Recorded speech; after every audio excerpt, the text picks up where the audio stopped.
Amazing.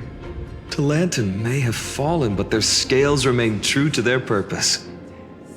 I hope you still remember your purpose, new recruit. You seem awfully confident, Kremnoan. Let's see how you define the idea of weight. For your information, in Castrum Kremnos, the punishment for profaning a duel with such crooked words is impalement. But as we're in foreign lands, I'll indulge you. The signet of Kremnos, the crown jewel of our people. That's my choice. A ring. Not just any ornament, I'd wager. What's the story behind this little treasure? Don't push your luck. Think I'd pour my heart out to you? Just know that Kremnos' 1,000 years of glory could bring a titan to its knees, let alone a nobody like you. So to him, glory and his people outweigh the entire world. And the very destiny that Mighty himself will eventually shoulder.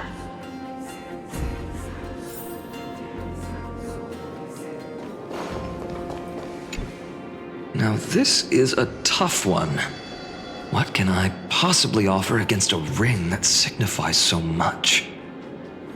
Well, comrade, what does your gut tell you? Looks like we really are on the same wavelength.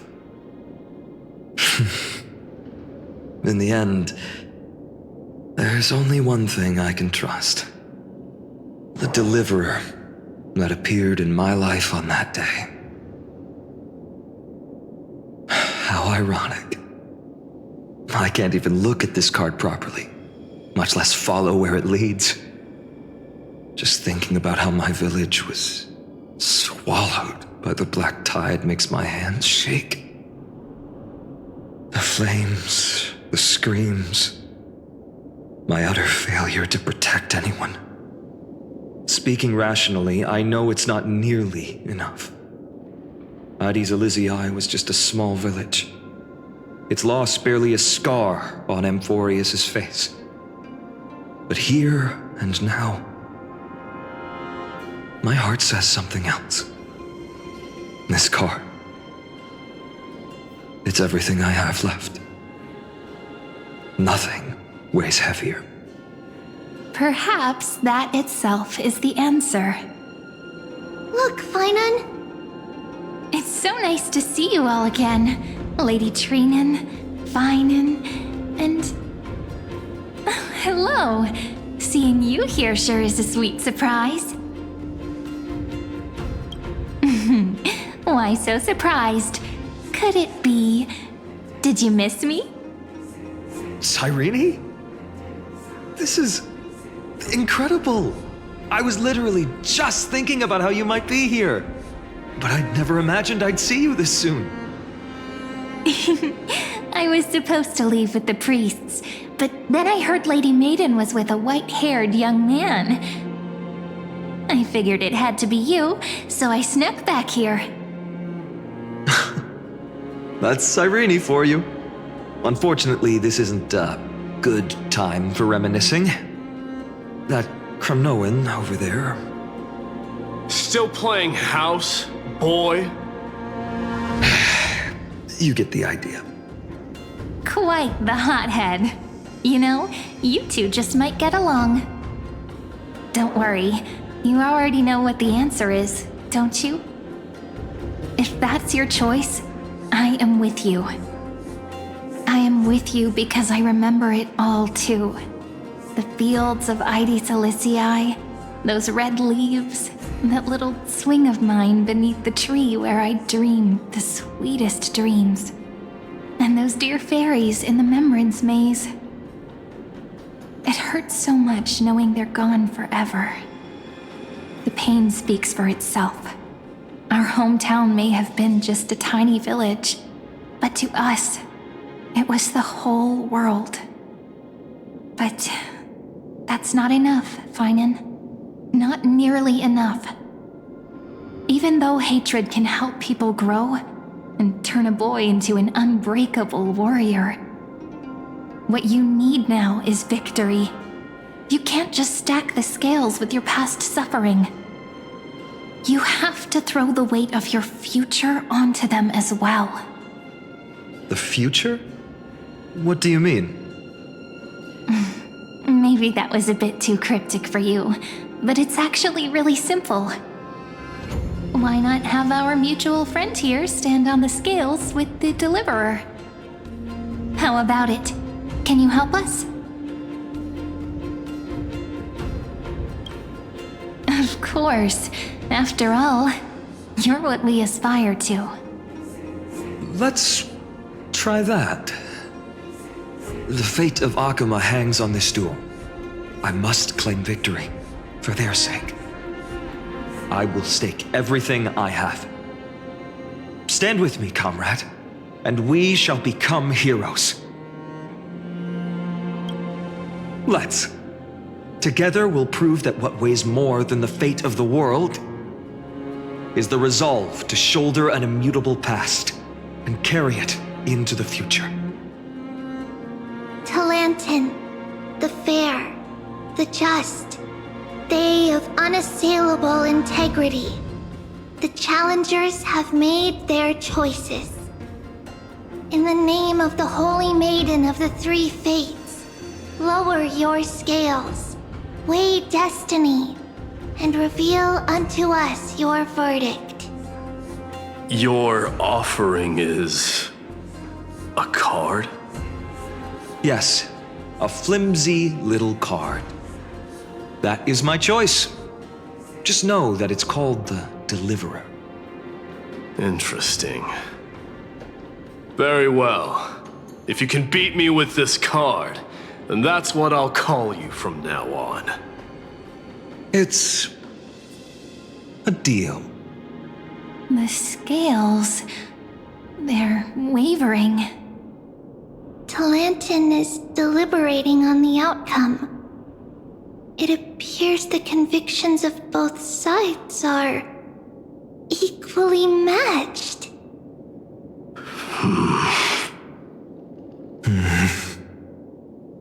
This is suffocating. Like the whole world's weight is on my shoulders. But I believe what my heart tells me.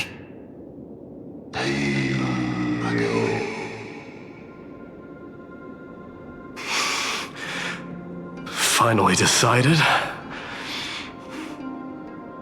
Hear thee, children of humanity. I shall pronounce judgment, for the difference is now clear. The one whose offering weighs more than the fate of the world is...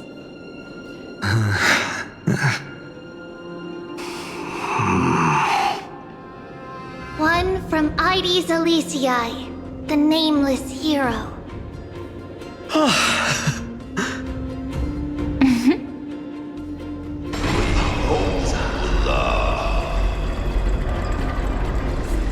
However, heed this. The true weight of conviction originates not from itself, but rather in that which tips the scales, hope itself. What's that supposed to mean? I think the Titan means that it's not anyone's personal convictions that outweigh the fate of the world. It's about a wish, one which we all share. You, me, everyone here. What tipped the scales wasn't Finan's conviction alone, but the collective hopes carried by this oracle card. Humanity's desperate call for a deliverer. Yes, even you and your people, Kremnoan. Placing us both on the same side of the scales? Foolish. We Kremnoans are your mortal enemies. Such weak idealism will only get you skewered on our spears. Fine by me. I've never claimed to be the deliverer from the card anyway. I'm a soldier, and if it's my fate to bleed my last on the battlefield, then so be it. I'll fight to my last breath. And on this, I know that we're the same. That's all a hero really is. Someone with that kind of conviction. And the deliverer? Just a sum of all those heroes. A brilliant explanation. Just as prophesied, on this day, the final 2 heroes shall join the flame chase journey. I should have known from the start. They all say Lady Goldweaver is quite brazen, but you're the first to even imagine that prophecies could persuade a Kremnos warrior. Oh, I have 1,000 ways to tame a lion. But this lion didn't come here for bloodshed, did he? The Kremnoans far outmatch Arkhama's forces, yet we haven't lost a single soul. That's no accident, is it? Do you honestly think Kremnoans, renowned for our love of battle, would show mercy? Your forces are equally renowned for their iron discipline. And so, we can only assume that this is on your orders. Perhaps Akama isn't as hidebound as the rumors say. You grasp the true marrow of power more clearly than those elders. Now that the wheels of fate are turning, what finer way to celebrate this fortuitous encounter than a feast? Follow me, brave Outlanders. Heroes of this world are as countless as the stars, and at this moment, we find ourselves gathered here by the light of the flames of the long night.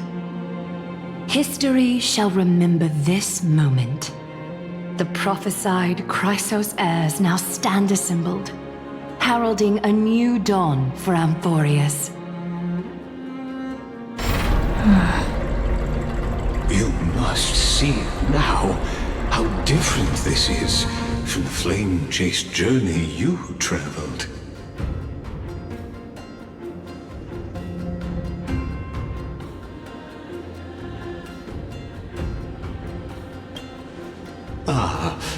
I merely stepped backstage so as not to disrupt your immersion.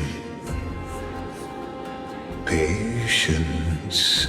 We're approaching the final act. These are, as I mentioned, his first memories. They are of particular importance for the imminent Era Nova. Such as this very moment, as the prophesized demigods gather with Talentum as witness. This is a moment calculated by the gods. What comes after is no different from that which you already know. Some join, others leave, while flame chasers bear their faint light forward through the long night. Ah, come. Your seat awaits. After 13 heartbeats, our heroes will be ferried to the final scene.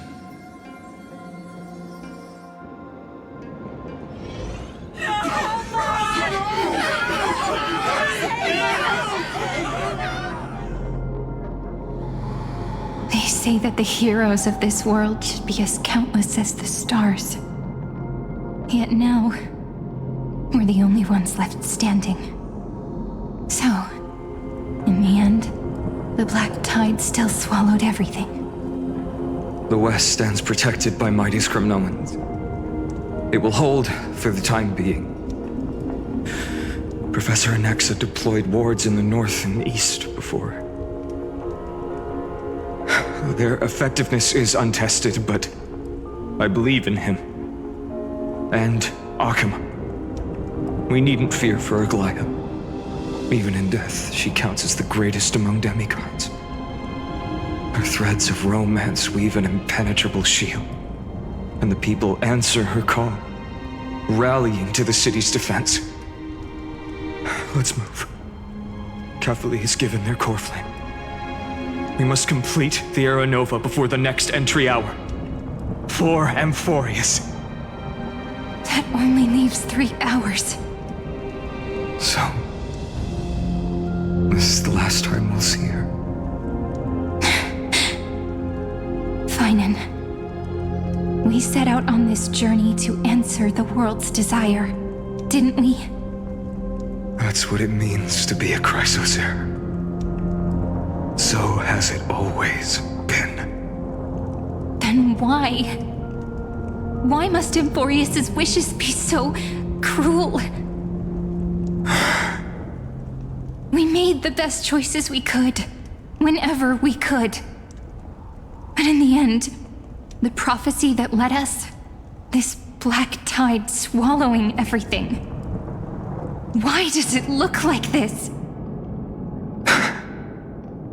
I don't know. We haven't had any other choice except to move forward. Not for a long time now. Even if we only see the long, long night ahead, I still believe that through it, we'll find the dawn on the other side. Beyond these flames, a new sun will someday rise. So, to the Temple of the Three Fates. You'll take over Time's authority, and we'll return all the core flames to the Vortex. Then put this world's fate to its final rest. After which, we shall all face oblivion, or embark on one final grand journey.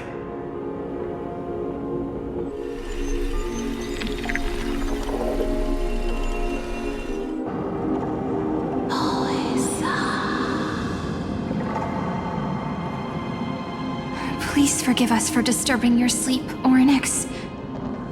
It matters not. I know fate has run its course.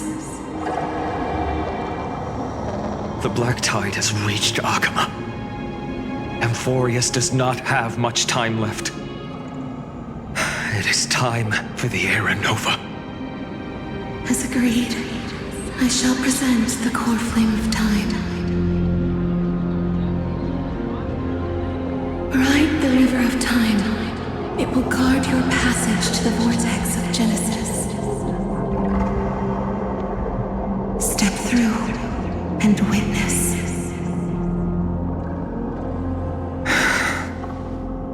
Professor Anaxa proved the truth of Genesis with his sacrifice. As Chrysos heirs of the prophecy, we were always destined to immolate ourselves for this world. Now, it's our turn. We can't let everyone's sacrifices be in vain. I don't need another pep talk, Finan. After all, we've been ready to fight fate ever since we left the village, haven't we? Yeah. Come. Let's claim the miracle we were promised, and burn away every last shadow in this world. And then rise as the first light of a new world. Light calendar 4931, the third week of the month of Evernight. Welcome, my lady, to the end of the flame chase. And the end of all things. The Titan has revealed the gateway of fate. Please, accept the invitation to step across the threshold and behold. Beyond this gate lies the new world that our heroes sought through their trials, as well as the terminus that the owner of these long memories has been hurtling towards their entire life.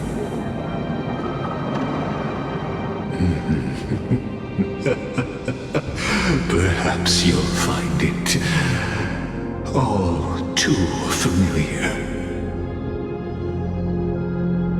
Then you'll understand how the mortal called Finan shouldered the world's weight. How that same burden crushed him, proving that the so-called deliverer is nothing more than Euphorius's own delusion.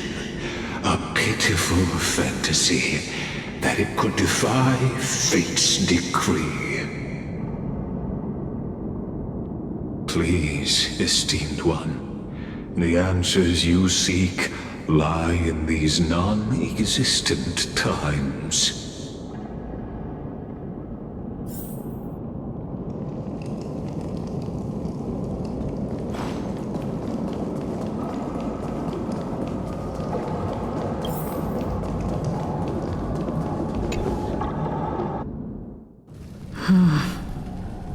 The vortex of Genesis. So it is here. But just what is this? Life's but a walking shadow, a poor player that struts and frets his hour upon the stage, and then is heard no more. It is a tale told by an idiot, full of sound and fury, signifying nothing. The vortex of Genesis, where the world begins and ends. What stage could be more befitting of our final act? Come, I beseech you onward, buoyed by your surging curiosity. As an unattainable existence that has dwelled within his heart, beyond his reach, you have accompanied him through the march of years uncounted. You naturally have the right to view the river of time in its fullness, and to witness what he welcomed upon his arrival here. Every absurd and tragic ending. Now, if you would. My journey to the Aranova Aranova. comes. Enough talk. What is this? Make the air.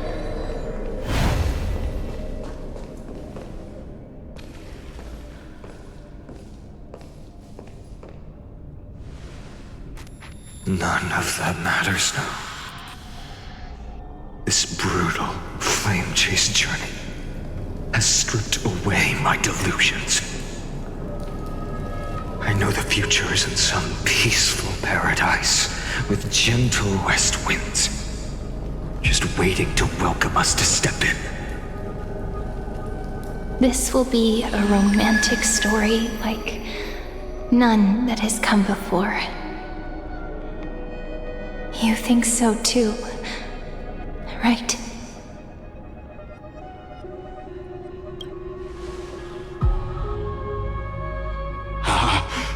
Indeed, in his memories, such a scene replays over and over.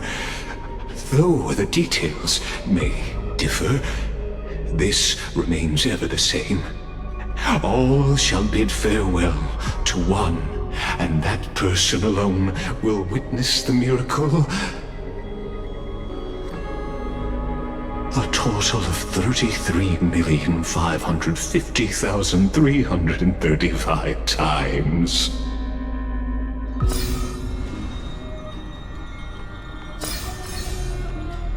Each is a drop from the river of time, representing the long journey he would take, or rather, the never-ending cycle.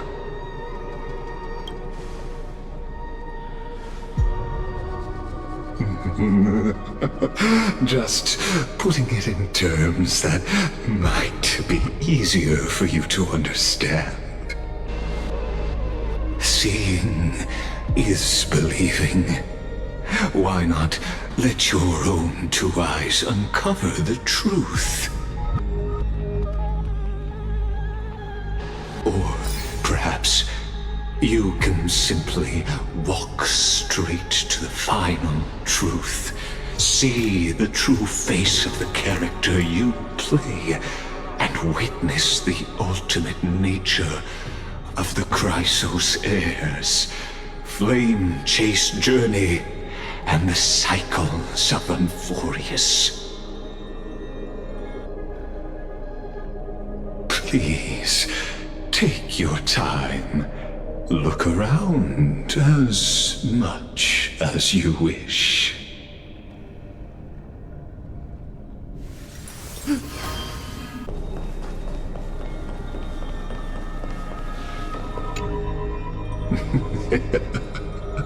You really think you're prepared? Allow me to give you a warning most earnest. Once you see what these memories hide, the world's course will be forever irreversible.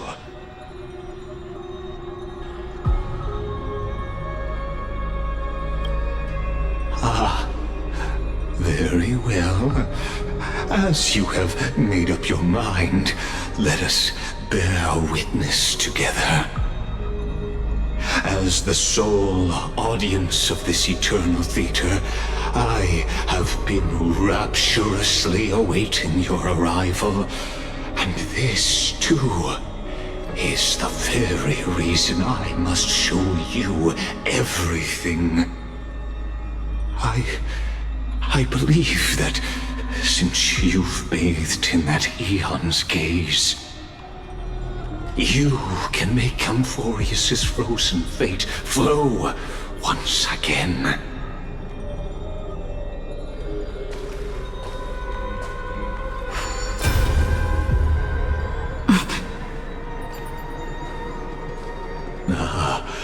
Feeling a bit lost? As you now see, this scene marks the final act of the drama Amphorius. The final eternal recurrence created by this man's hand, and the last one this world shall undergo. Behold, at the swordsman's side stands one he has sometimes called companion, other times comrade, that nameless hero absent from the annals of history. She is the swordsman's ideal in his youth, the deliverer that guided him resolutely onward through fantasy. And now, in the name of the Nameless, she has become an essential and inseparable part of the epic of Amphorius. And this time, under her guidance, what choice shall the hero make? Whither shall the fate of the world flow? And what is the ultimate truth of the nature of Amphorius? There are many mysteries yet to be unwound, but if I may, allow me to temporarily yield the stage to one far more fitting. Please put your hands together and give a rousing round of applause for they who will reveal the answers and bring about the final end of the 33,550,336th flame chase journey. The master of the countless memories we saw, the other important actor now stepping into the vortex. They who have already burnt their own self to cinder, the Flame Reaver.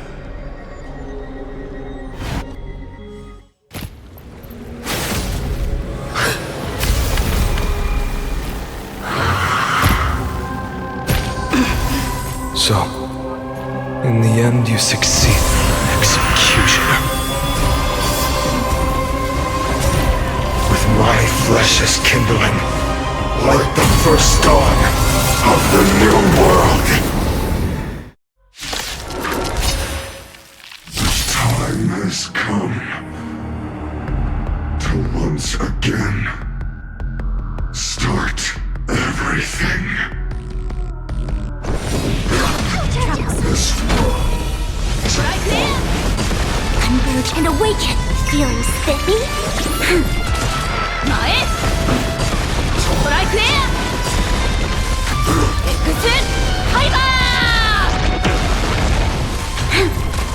Return to the great dream. Answer me. Will you be the blazing sun? Even if all creation burns to ash. To guard and defend. Crush them. Human creations.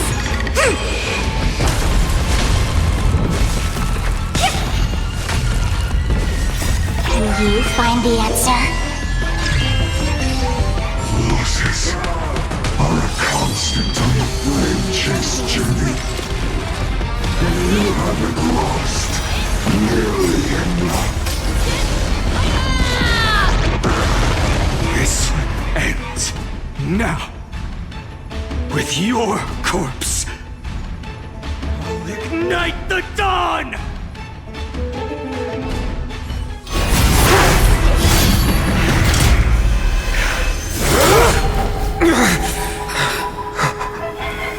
How is this possible?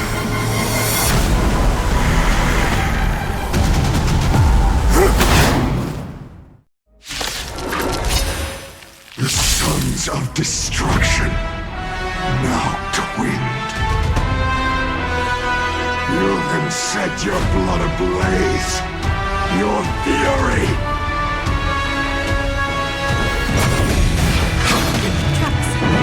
Bless me. 敬語は警戒をまず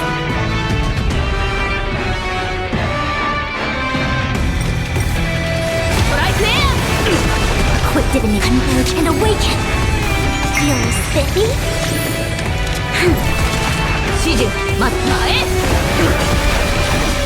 トライクレアこの明かりはほれハイバー The yoke, changing, unceasing.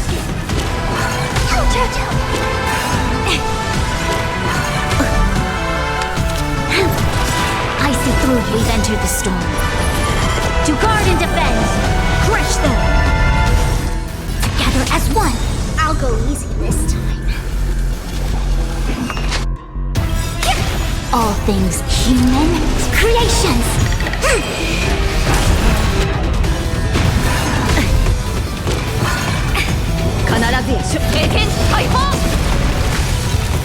You'll pay for this. Lend me your strength. 指示待って前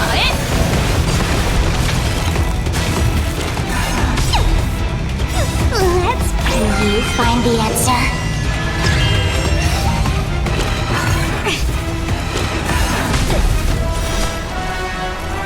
Try clear! この明かりをXハイバー Not enough. This form shall fuel the fire. Burn. Burn unceasing.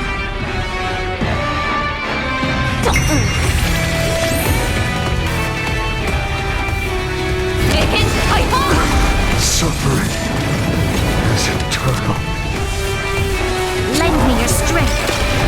必ずや勝利を前 Troublesome. No matter. I see through you. Together as one. Let's play for a while. All things human creations.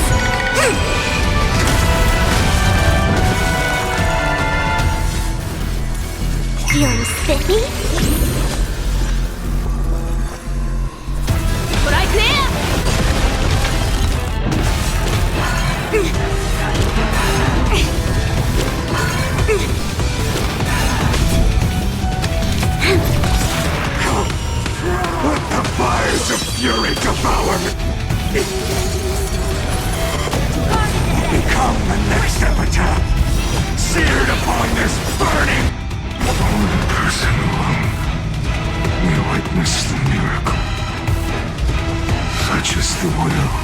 Fate. That person can only be you.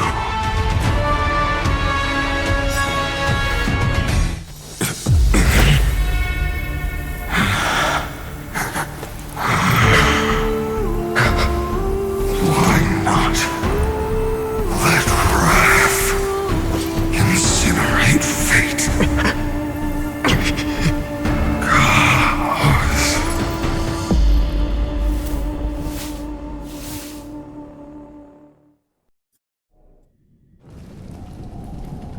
At last, Amphorius's fate has begun to shift. Just as I foretold, your arrival will change everything. After all, you've also been bathed in that Eon's gaze, which can awaken the long-dormant instinct inside a man. Much like that scepter we spoke of earlier, it was only under the same Eon's glance that it was reborn. That's right. If you recall, I mentioned it at the very start of our play. The celestial body neuron, once belonging to the erudition abandoned by the Eon. Now, allow me to reveal the final piece of the puzzle for you.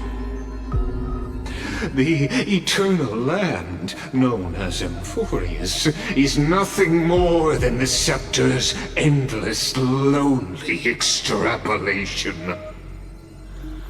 A bottomless well of fury, aimed at the god who cast it aside.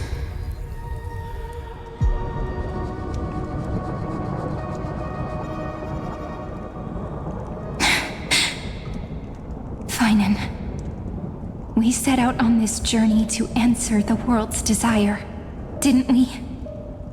That's what it means to be a Chrysosaur. So has it always been.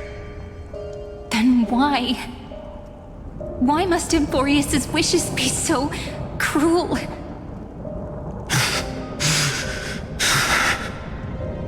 We made the best choices we could, whenever we could. But in the end, the prophecy that led us, this black tide swallowing everything. Why does it look like this? You see it too. Those burn marks.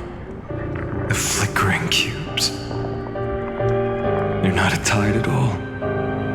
They're more like a shattered teleslate.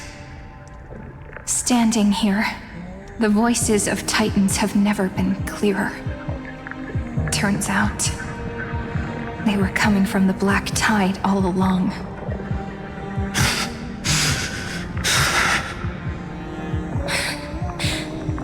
Is that Amphorius crying? Or maybe it is screaming at its creator, at its god. Finan, do you still remember when I was little? I had a dream. A dark, cold room with nothing but Orynyx's curtain glowing like crystal. The curtain seemed to contain all of Amphorius, where strange and fantastic dramas played out within.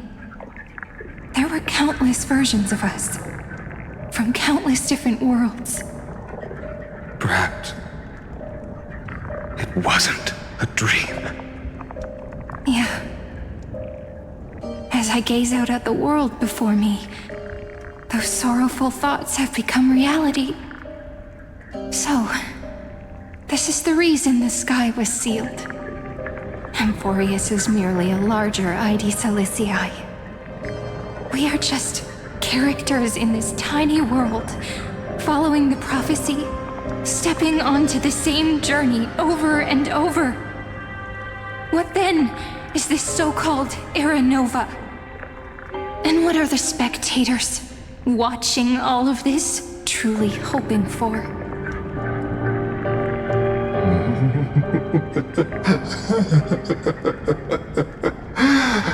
As a reward for reaching the end of the world, let me answer your questions. As the Theoros, I have observed.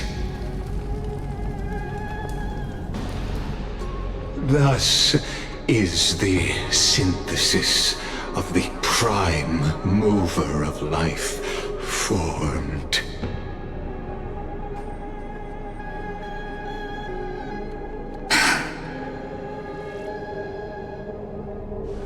This is a moment the universe will remember.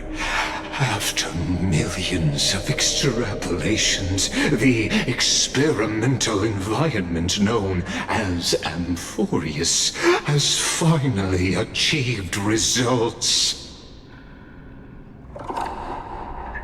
So, the results you speak of are this wreckage of a world.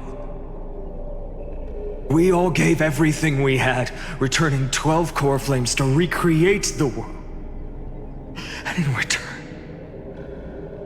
we become nothing more than sacrificial offerings at the end of everything. Exactly. The Titans are Chrysos heirs of the past, and Chrysos heirs are the Titans of the future. Anaxagoras' theory of Era Nova holds true, as the model of reason he reached unprecedented heights. But from just the perspective of a player in the drama, he could never fully uncover the last layer of truth. The cycles of the hero's journey that have played out until now were never about creating a new world or perfect heroes and gods. They were a deep learning program made for the Black Tide. But this time, your plot will fail.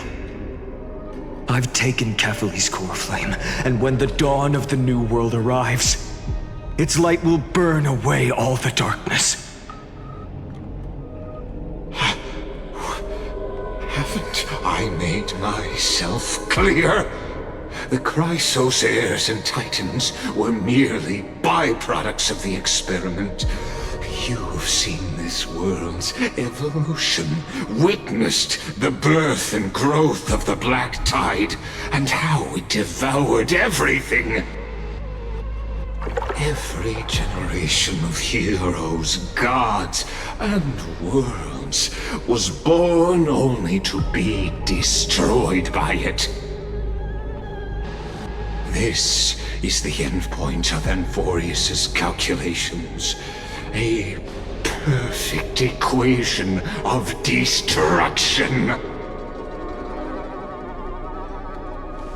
So in your eyes, all the sacrifices are just a string of insignificant numbers? Don't sell yourselves short. I'd say, rather than numbers, you're more like fuel for the fire. And without fire, there can be no sunrise tomorrow. Even if that sunrise is born from annihilation? Curious question. Have you ever considered that after millions of extrapolations, Amphorius is already following a different path from the erudition? It has long since granted divine blessings equally to each child. The golden blood flowing in your veins, it comes from the blemished one, whose name is destruction itself. And Amphorius's Chrysos heirs were, from the very beginning, fuel for the Aeon to burn the universe. Amphorius has waited for this moment for too long. At the end of the empty, cold, and lonely extrapolations, the destruction has reached its final destination.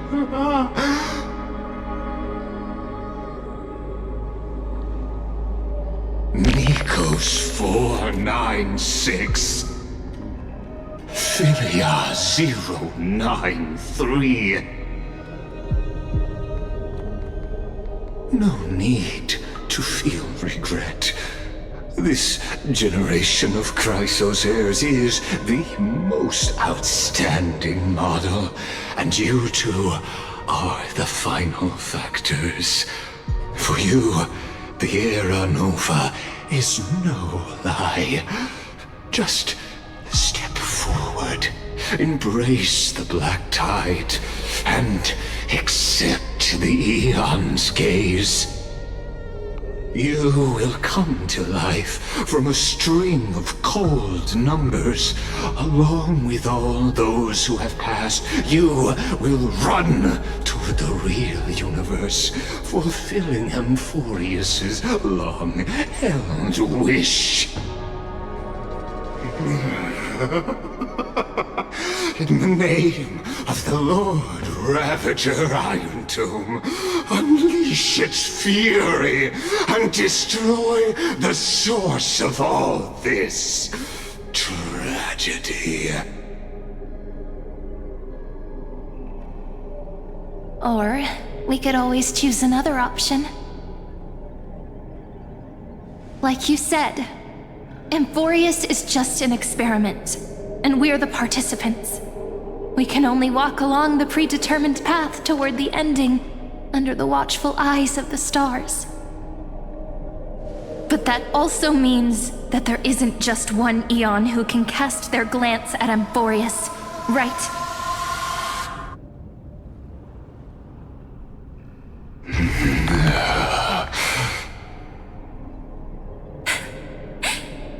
Is this question really that hard to answer? Or did I guess it right? And in reality, this world has already been under the watch of other Aeons. It's strange when you think about it. If you just stayed back, watching us complete the ritual and get consumed by the black tide, your goal would naturally be achieved. Why go through the trouble of explaining all this to us?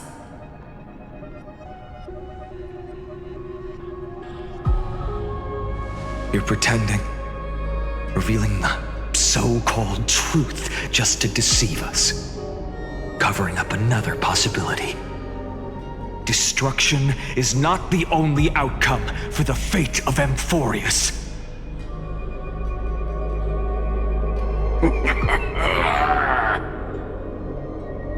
Do you two really think, as petty little demigods, you can change the outcome written by the stars? What makes you think you're capable of doing that? A little courage and determination. Just kidding. The answer is pretty simple. But we're not gonna tell ya.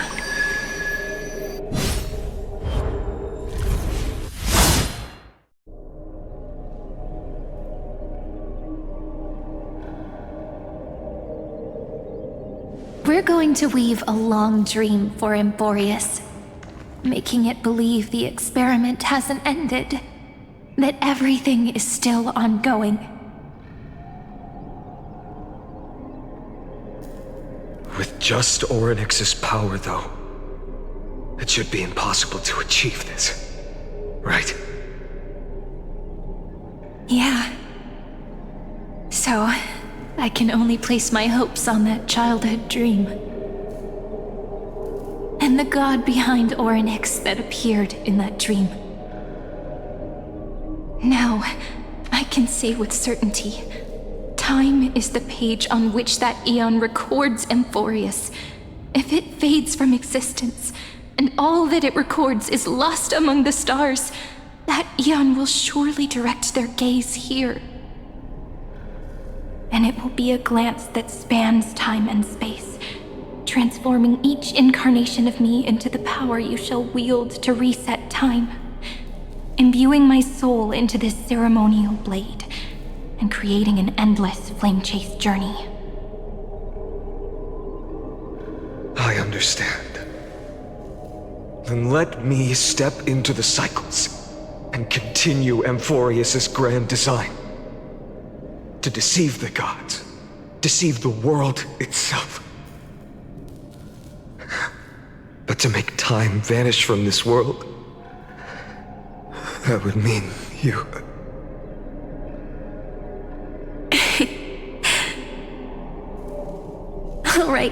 All right, let's not make things so gloomy.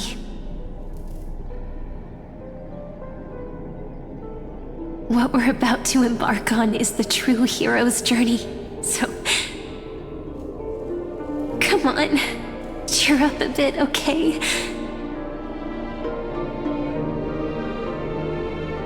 In that memory, you will definitely meet me again.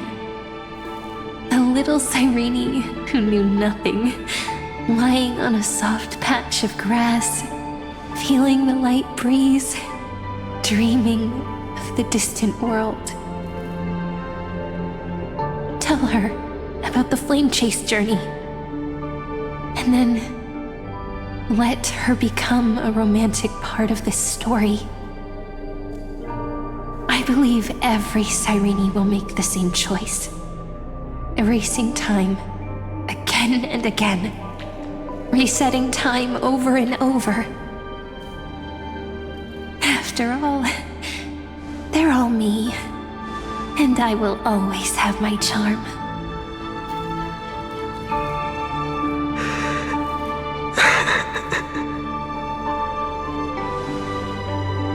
Then, I'll fall into a sweet dream, disappearing in some small corner of the world. Quietly, waiting for the day when that next page is turned.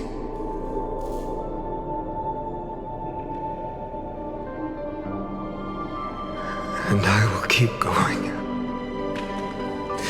Even if the road ahead is dark, I will burn myself to light the way.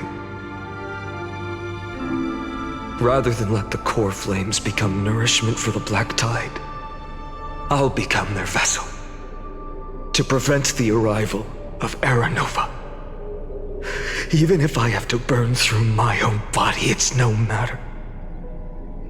As long as I don't extinguish, the flame chase will never end.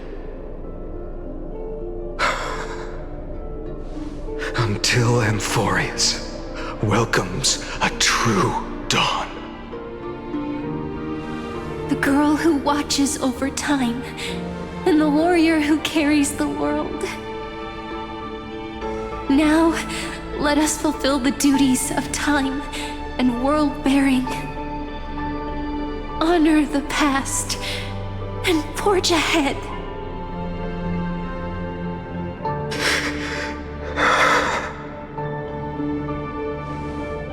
I promise you, the pain will pass in the blink of an eye. You need to hold tight to this ceremonial blade. After I'm gone, it will take you back to the beginning of time, the start of a new story. I believe that in that story, or in countless stories, each alike yet unique, everyone, all the companions who sacrificed themselves, alongside the deliverer we once dreamed of as children, will reunite beneath a vast, endless sky. if we can never break free from this prison, I will stand my ground until the day someone shatters this endless cycle and writes the final chapter of Amphorius' fate.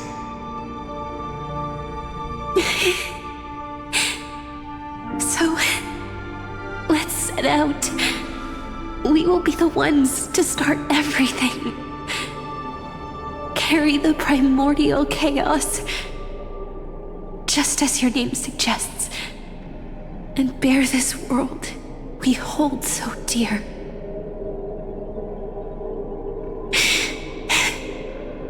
So long, Kaslana. As the Theros I have observed, instruction synthesis is formed.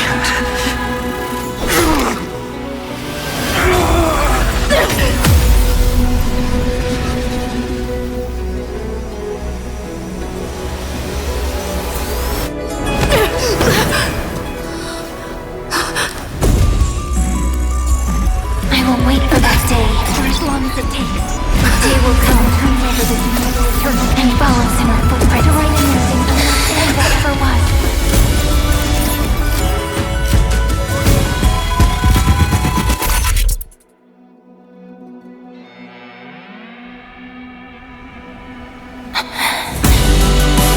That will be a romantic story like none that has come before.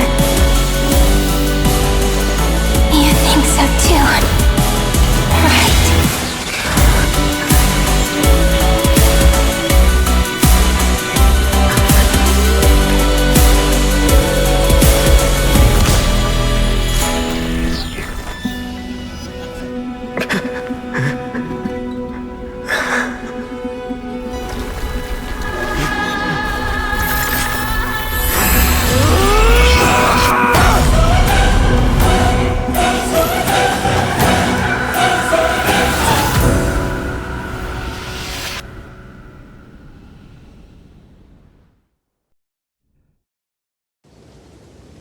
The world is collapsing, and the people are crying. We too must part ways here.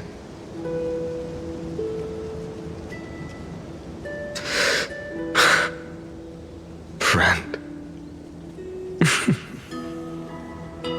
Ides Elysiae, the little village of my childhood. The gentle breeze and the sound of waves still linger. Everything is as it was. It feels good to take one last look. You know, this is just a corner of the memory. The real Ides Elysiae. I know. I'm here to say goodbye. We might not see each other again. You can stay here forever.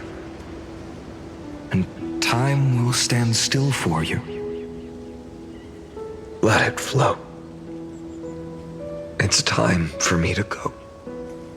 Even if it's a path with no turning back. When have we ever had the luxury of turning back? Are you afraid? After learning the truth of your origins? Will you see the motivation I gave you as the manipulating whispers of destruction?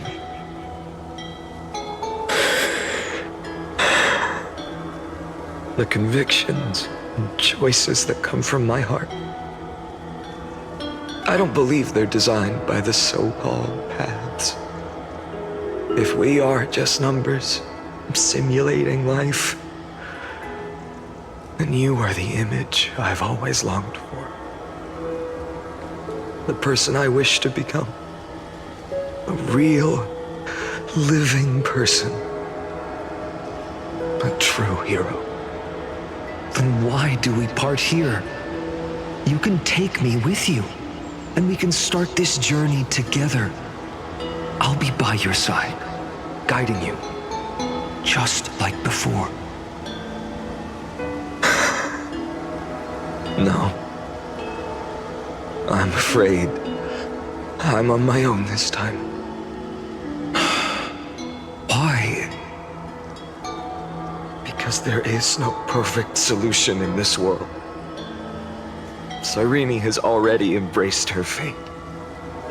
And I will embrace my origin. Destruction. And with this power, I will rebel against its creator, bringing endless fury to the darkness sweeping the world. If you stay by my side, I'll hesitate. But this world can't afford a soldier who wavers. Do you remember when we were kids? Everyone would get so excited drawing cards like ruler or warrior, but throw fits over devil or drunkard and demand a redo. Kids always get to change their minds. Things are so happy and simple for them. But when it comes to the fate of adults, there's no room for redos. And go, Kaslana, as you promised. Deceive the world. Seize the core flames and rewrite your fate. Burn yourself up with all your might. Wield your futility like a sword. And fight against the gods. In the name of world-bearing, I promise you, Kefali will never forget this.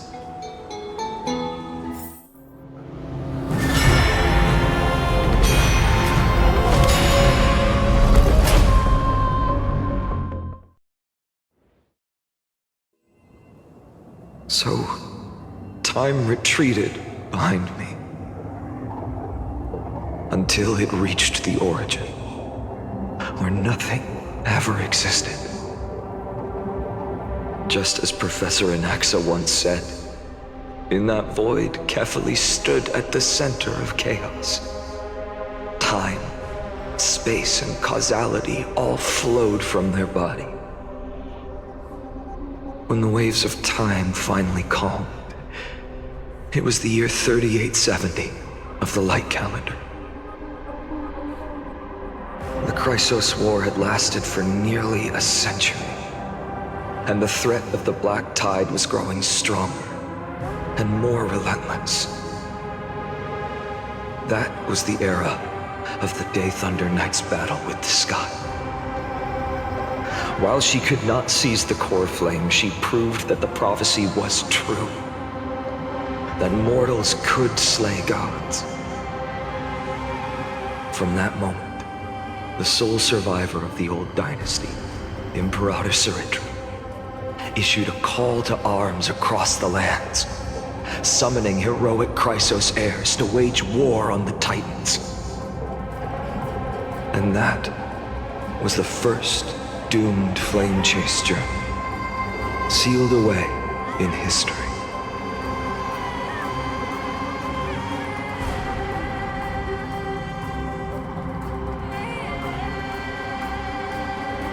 So what you're saying is, you've traveled back down the River of Time, finally reaching this untouched seabed just to tell us the flame chase journey and even all of Amphorius are nothing but illusions in an eon's dreams? Exactly.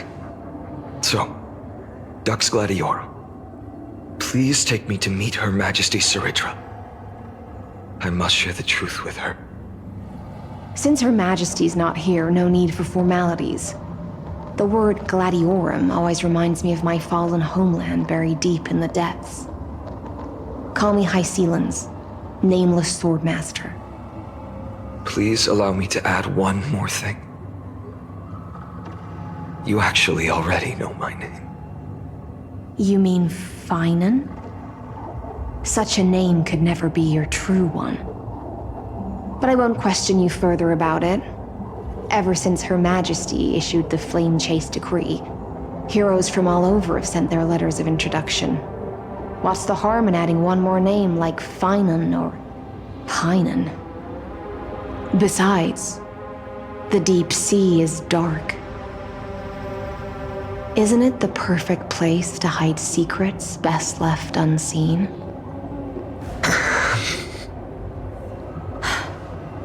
All right, nameless Swordmaster. Hold on to my wake. Let's find somewhere else to talk. Aren't you even a little suspicious of what I've said? Harboring suspicions is not my concern. My sword dances only when the Imperator harbors doubts. There's no use in speaking further. Show me your true intentions through action.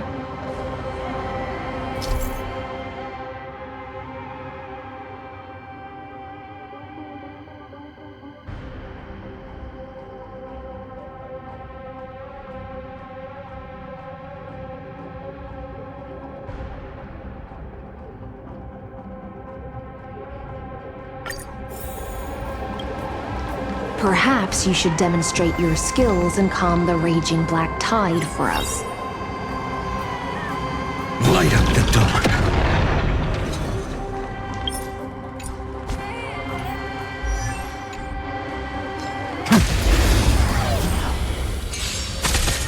Except for tomorrow, a future will come. For tomorrow. I'm fine. A future will come.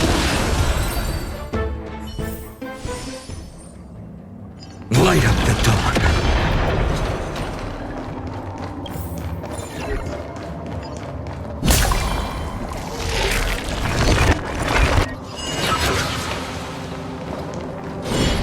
Light up the dawn.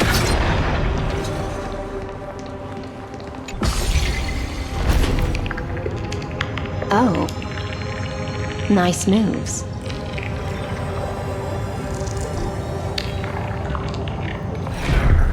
I will walk to the end with all your wills. We just washed it away and here it comes again. The black tide is really no joke.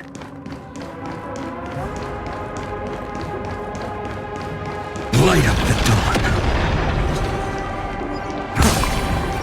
Light up the dawn.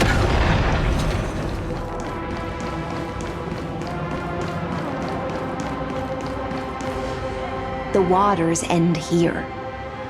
The one you seek is beyond this point.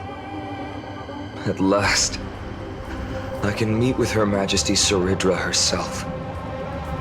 Are there any formalities I need to observe? Don't kneel, don't do the hand-kissing or foot-kissing gestures of the old dynasty, and most of all, don't bow. The Imperator despises such rituals, especially when the heads of those taller than her bend beneath her crown. She really is down to earth. The second thing to note, only trusted ones may come near her.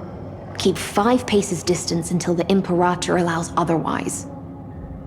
Sounds like an old friend of mine.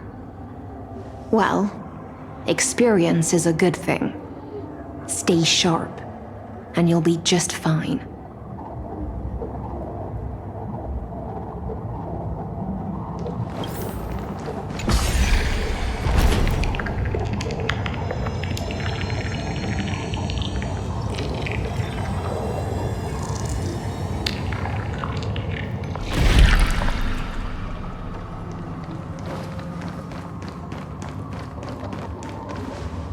Duck's Goldweaver, little hostage.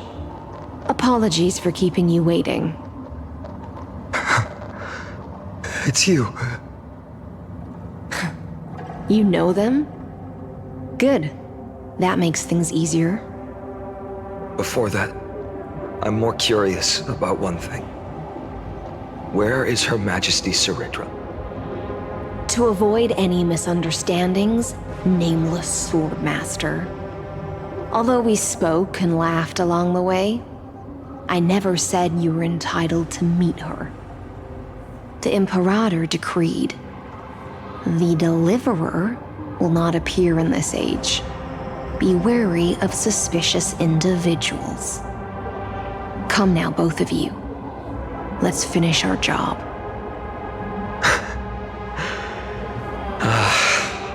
I see. It's a trap. I had no intention of fighting. So remember this, Lady Hysealand. If my sword shows any hesitation, don't thank me. Thank them instead. No, you misunderstand. We don't want to see Chrysoceres hurt each other. Just give us some time to ask you a few questions. The Nestia's golden threads will judge you and decide your fate. As you wish. White-haired swordmaster? If what you say is true, then you must know the fate of the world. So, how much do you know about what we read from the prophecy?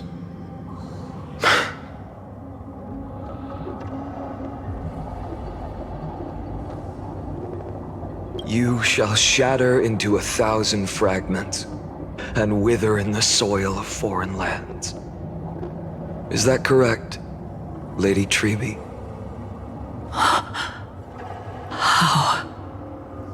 How is this possible? He got it right? Yes, but the prophecy never mentioned he'd appear here, at least not in this era. You must listen to me, Aglaya, Trebe. The Finan of this world has not yet been born. In a distant future, he will follow the prophecy's guidance and appear before you. But do not seek him out, because Era Nova is a complete and utter lie. I will tell you the truth, and you will understand why the world must forsake the prophecy and find another path to Era Nova. Because I know both of you, and I believe that no matter how the course of history may change, the faith we all share will always remain the same. And so, the layers of rock began to reverse, and history wove itself anew. Through my old acquaintances, I was given the chance to meet the leader of the Flame Chase journey, Saridra. And after a long and arduous negotiation, we came to an agreement. The Imperator's alliance needed the destruction, and I was ready to pour all my strength into it. The spoils of the Flame Chase, the core flames, would be sealed by my hand. But the condition was this. In the upcoming battle, in our conquest of the Earth, I had to prove that my power could transcend fate. In the original history, there was a brutal war. At the end, the Titankin of Georios, Terravox, killed the rampaging Titan and took the core flame that supported the Earth. But this time, Amphorius encountered a turning point in its fate. Neither side suffered any losses. When I severed the Titan's head and raised the core flame high, the crowd gathered around the scorched remains of the god, roaring with joy, cheering for the hero of the destruction, who had ignited the faint spark of life for the first time. Yes, in that flickering light, the once dark path ahead seemed to become clear. I proved myself, and in the long years that followed, I brought down the other Titans, one by one. I could do more than just wait. When time resets, the chance to change the world also emerges from the lines of history. Until finally, the brutal future revealed by Era Nova is reversed. But tell me, if that's truly the case, why are we doomed to the same outcome?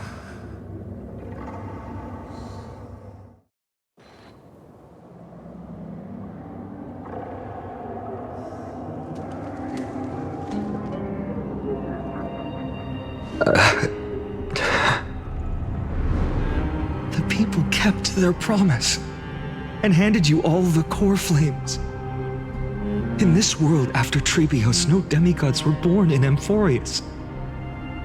At this point, I just want to know. When they vanished into the black tide with their mortal bodies, why didn't you shed even a single tear?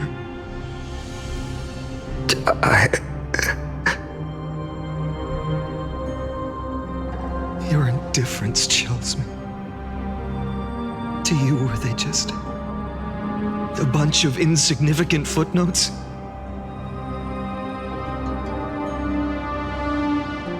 Sorrow has been my constant companion. In fact, with 12 core flames upon me, the fire in my heart has never been more violent. I'll remember this world through anger. As long as I burn, they'll never truly leave me. Perhaps it's already too late. But you're right. Anger, at this moment, is the only weapon I can rely on. So, draw your sword, executioner! I'll make sure you realize that your greatest mistake was leaving me alive!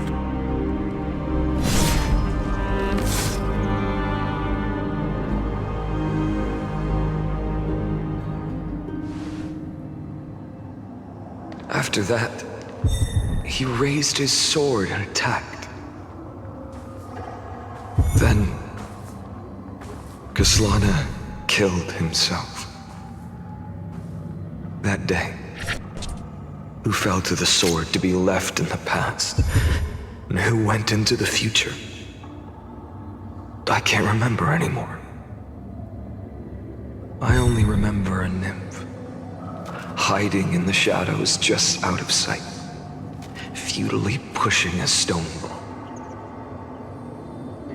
Climb, fall, climb, fall, climb again, and fall. The only freedom the nymph had was in choosing how to roll the stone. Sometimes fast, sometimes slow. Sometimes resting on a gentler slope, leaning against the stone for a break. But its choice couldn't change the futility of it all. The stone would always roll back down the slope, and the nymph would always return to the starting point, beginning again. After that, every time I reached this point in the cycle, the burning sky would cast a shadow over its path. It would nearly reach the peak at the 4th quint of curtain fall hour, then fall to the starting point in the first 15 seconds of the next entry hour. And my efforts in this cycle would dissolve into nothing at the same time.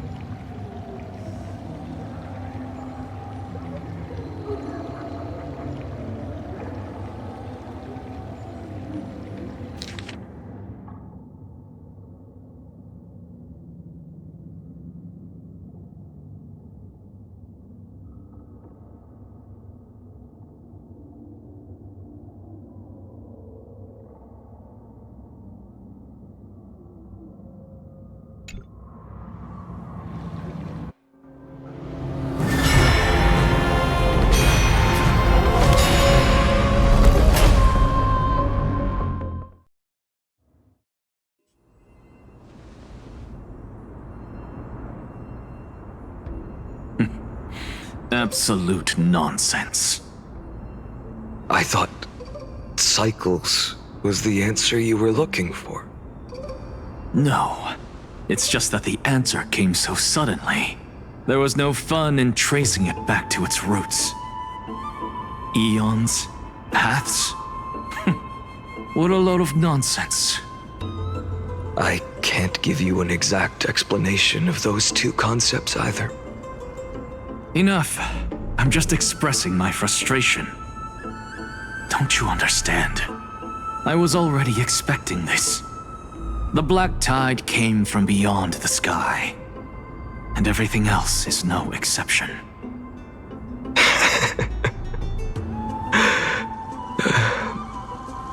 Fate is a strange thing. No matter how the details of history change, the Anaxa I know always remains as harsh as ever. If the other Anaxagoras actually worshipped the gods, I'd make sure to find a way to break the cycles and crush them in their cradles. Too bad. Now only you have the ability to do that. What's that supposed to mean? You're willing to help? Of course. The core flames were meant to save the world. And in my opinion, the noble titans have no reason to refuse. Besides, according to you, before stepping into these endless cycles, you were my pupil.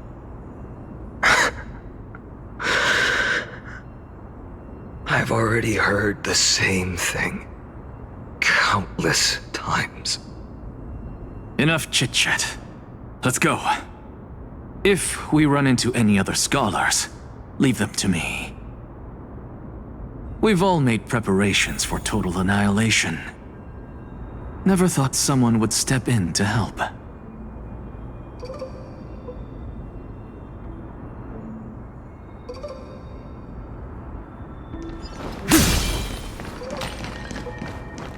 Light up the dawn.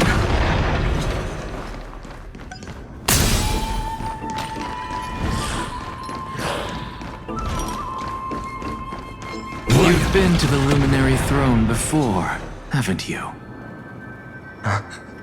If you're talking about in past cycles. You were already much luckier than the other students.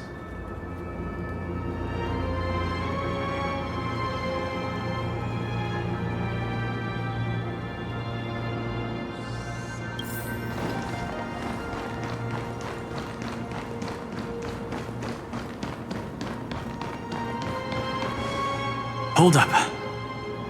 Keep your wits about you. Someone's watching us. Pretty boy, your eyesight's better than I thought. As for that false god who's been turning the world upside down, it's you, isn't it, white hair? You sure do love stealing the spotlight.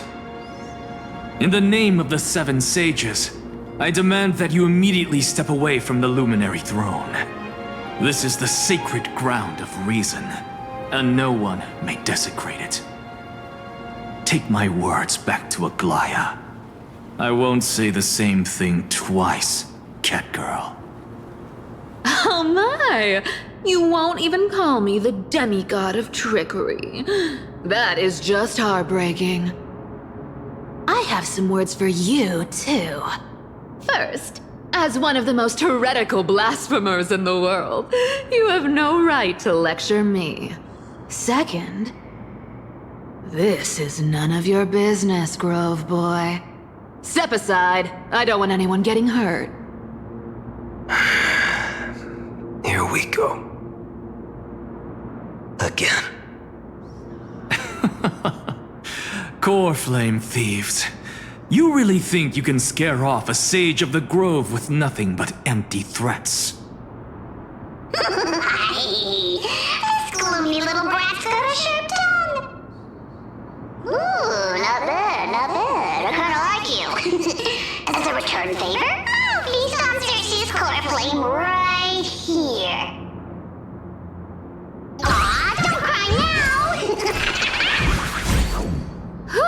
That was close. I'm out of here.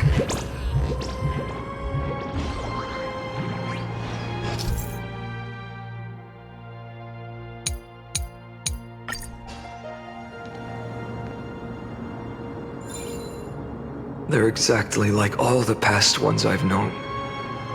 Cunning. And yet so naive. Sounds like you have a plan? Of course.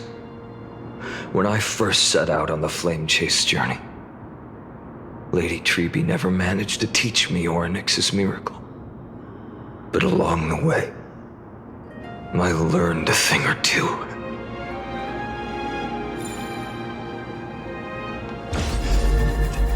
Where are you going? I don't know. Where are you going? I don't know.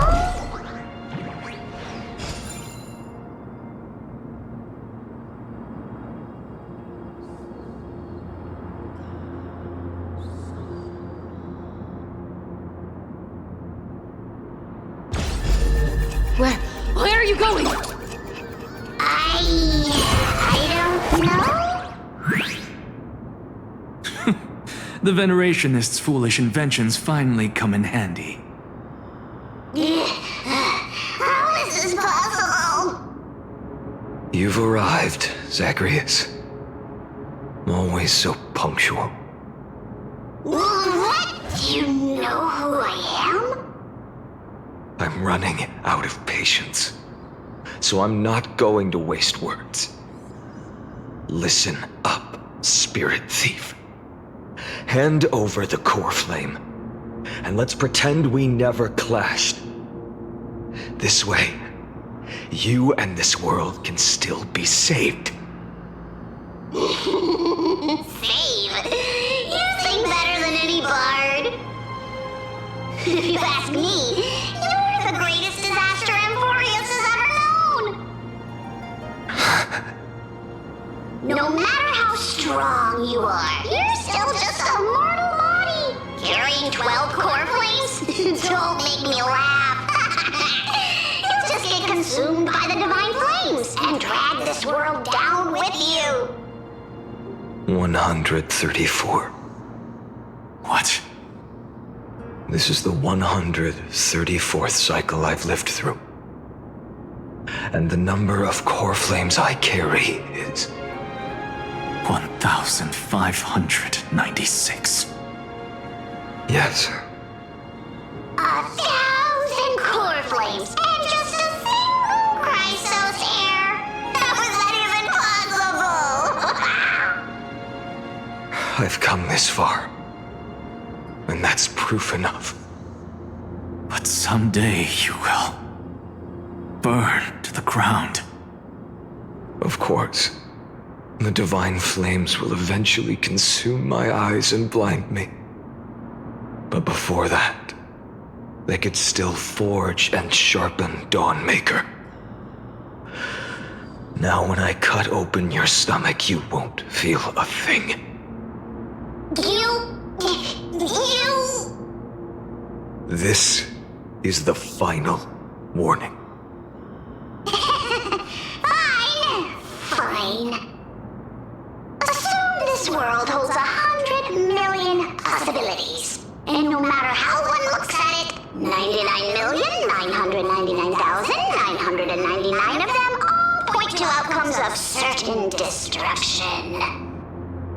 Even so, I'll use my divine power, despised by the people of this world, to achieve that 1 in 100 million possibility. Bartolos! Brett, if you've got the guts, you'll have to first step over my dead body.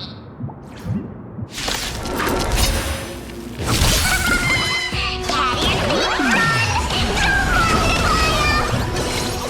this little brat is not a threat we can deal with just by ourselves.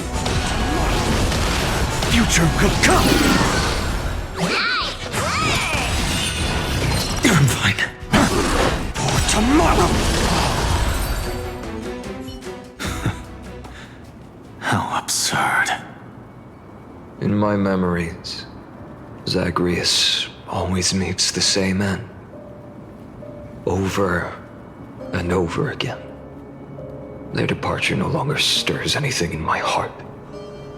This reason core flame before us is a fake, obvious as day. I know. I know. It always plays out like this. The spirit thief covers for her, and the trickery demigod escapes with 2 core flames. And then, driven by defiance or hatred, she decides to stand before me once more. Exactly like the countless past hers I've known. Cunning, yet so naive. Since you've witnessed the same scene play out countless times, tell me, will you carve the trickery core flame from my chest now? That depends on your attitude.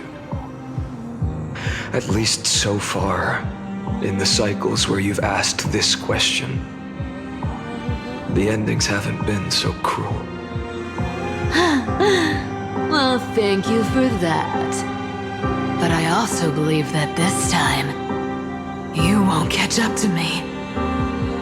No one can catch up to me. I'm no longer running to escape anymore.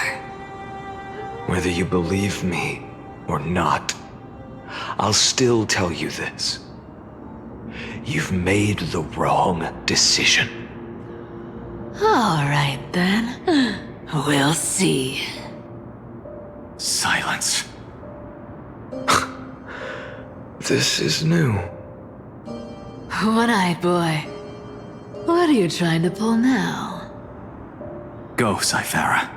Give us some time in private. This isn't for her, but for you. You've walked too far down this path. It's time to discuss a possibility. Maybe the road you're walking is not one of salvation, but one that will simply drag the world into the flames. For old time's sake, turn back. I don't care how many times you've tried, because there's one thing I'm sure of. Your Messiah complex has turned you into something no different from the icy gods you spoke of. The children of humanity you swore to save. They are no more than ants to you now, aren't they?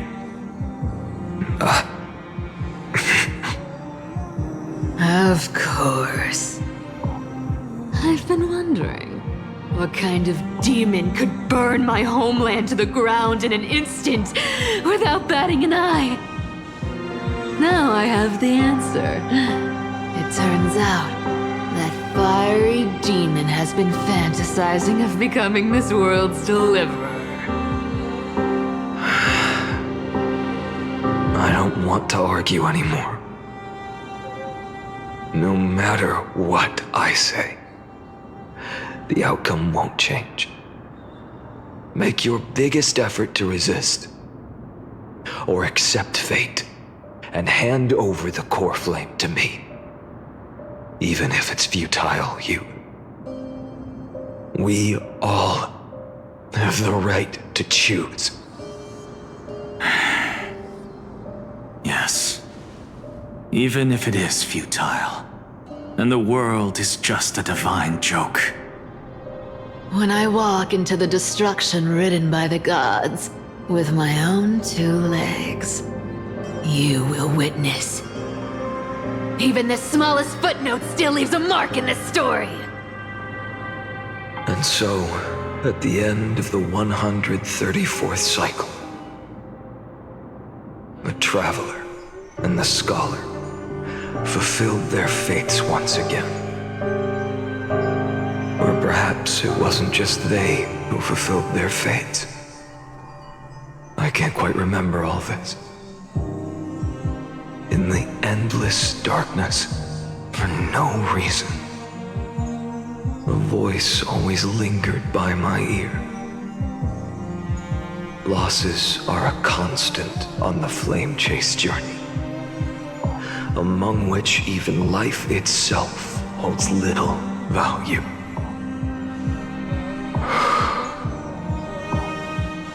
Reduced to ashes, such a familiar end.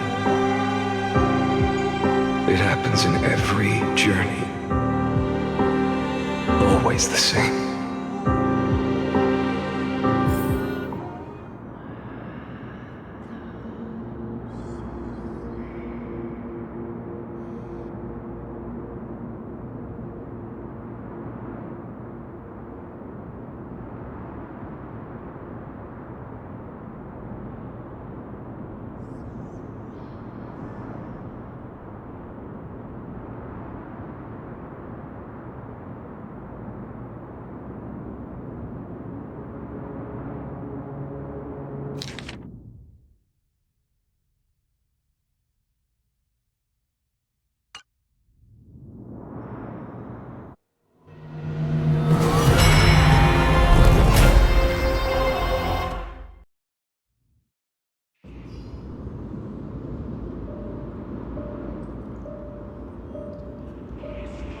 You don't look so good, Deliverer.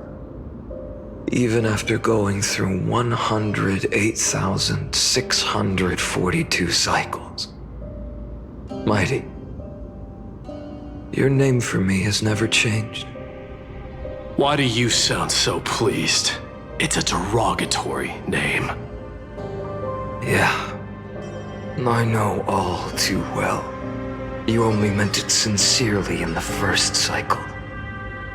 After that one and only time we walked side by side. Every time since. It always ends up like this. Dawnmaker will stab you through your 10th thoracic vertebra. That's your weak spot, and the only way to kill you. Interesting. Tell me, when the mighty Moses of the past faced you, did they ever retreat? Never. Then they died honorably, worthy of the name of strife. But there's still tenderness in your eyes. How pathetic. I have to remember how this feels. Remember that I was once human. Or else the destruction will completely consume me. If you win, tell the mighty most of the next life. This person is a worthy opponent. So always remember to give it your all and never slack off. I'll keep that in mind. As always. Even though the dynasty is left with just one, the Kremnos festival will continue as usual. I, the king of the Kremnoan Legion, will host the final feast in the center of this arena, and the prize will be the flames of strife. One day, you shall die with a wound in your back. That's what I saw when I overcame the trial. The gods' dying ramblings. Enough. You've probably heard this thousands of times. So you must understand, facing the demigod of strife means there's no way you'll take this core flame in peace. I understand. Step forward and face me in a final battle. I, the last son of Gorgo, the demigod of strife, salute you. I'll give 10,000 scars and 10,000 lives of mine to fuel the blazing sun of deliverance.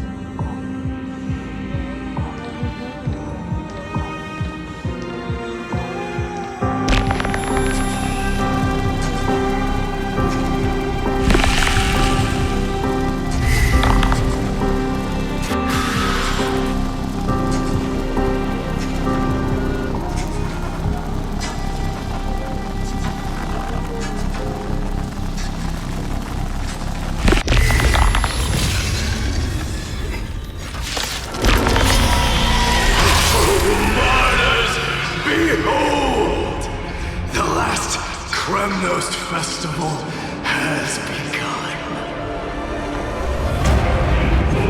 And will not end till death. I'm trying to temper myself for tomorrow. I can't let them down. Conquer this world, or be conquered by me. As you wish.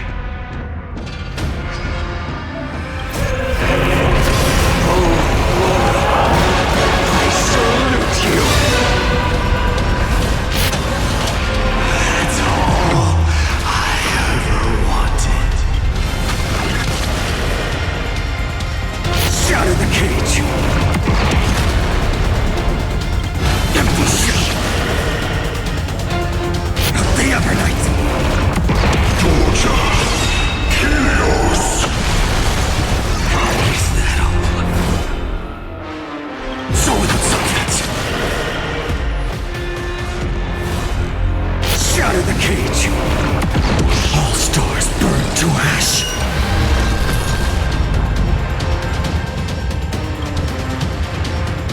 Quench the flames with blood.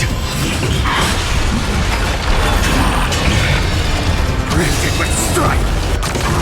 One or two, if you can deliver. Use the flames of your fury to scorch your own flame.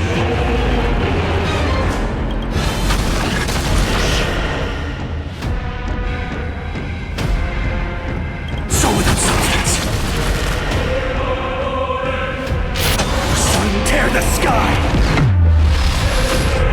Mightymost, let strife decide the outcome.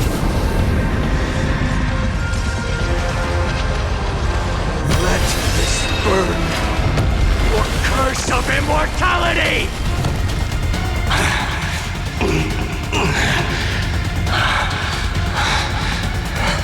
Well fought.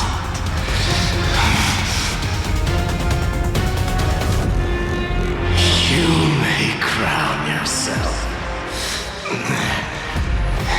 my blood. In your next life, I shall once again block your path.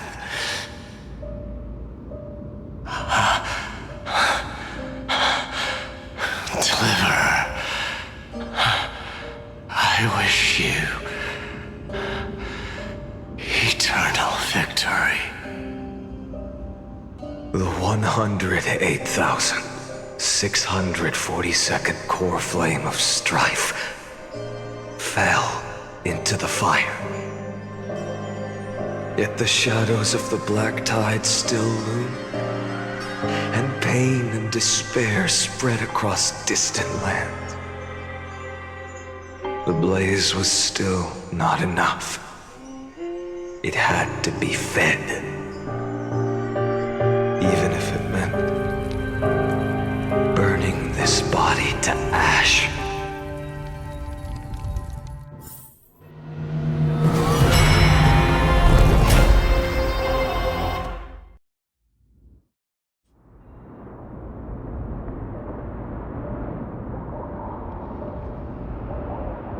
No matter how bright the sun is, there are still places it cannot reach.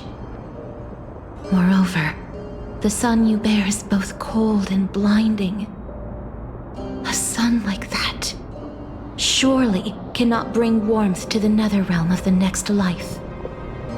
Golden blood is born from the destruction. We have long since lost the right to seek warmth. Only by feeding the flames can we melt that hopeless future. Allow me to ask, how many core flames do you carry now? 24,041,183. Such So that's why you've turned into this. A broken idol. Tragic firewood. No matter. I will bear this burden. As long as you hand over the core flame of death. I must refuse. As the demigod of death, I cannot watch you walk into a fate more cruel than death. But this way, the past, present, and future will never again suffer unnecessary death. Unnecessary death.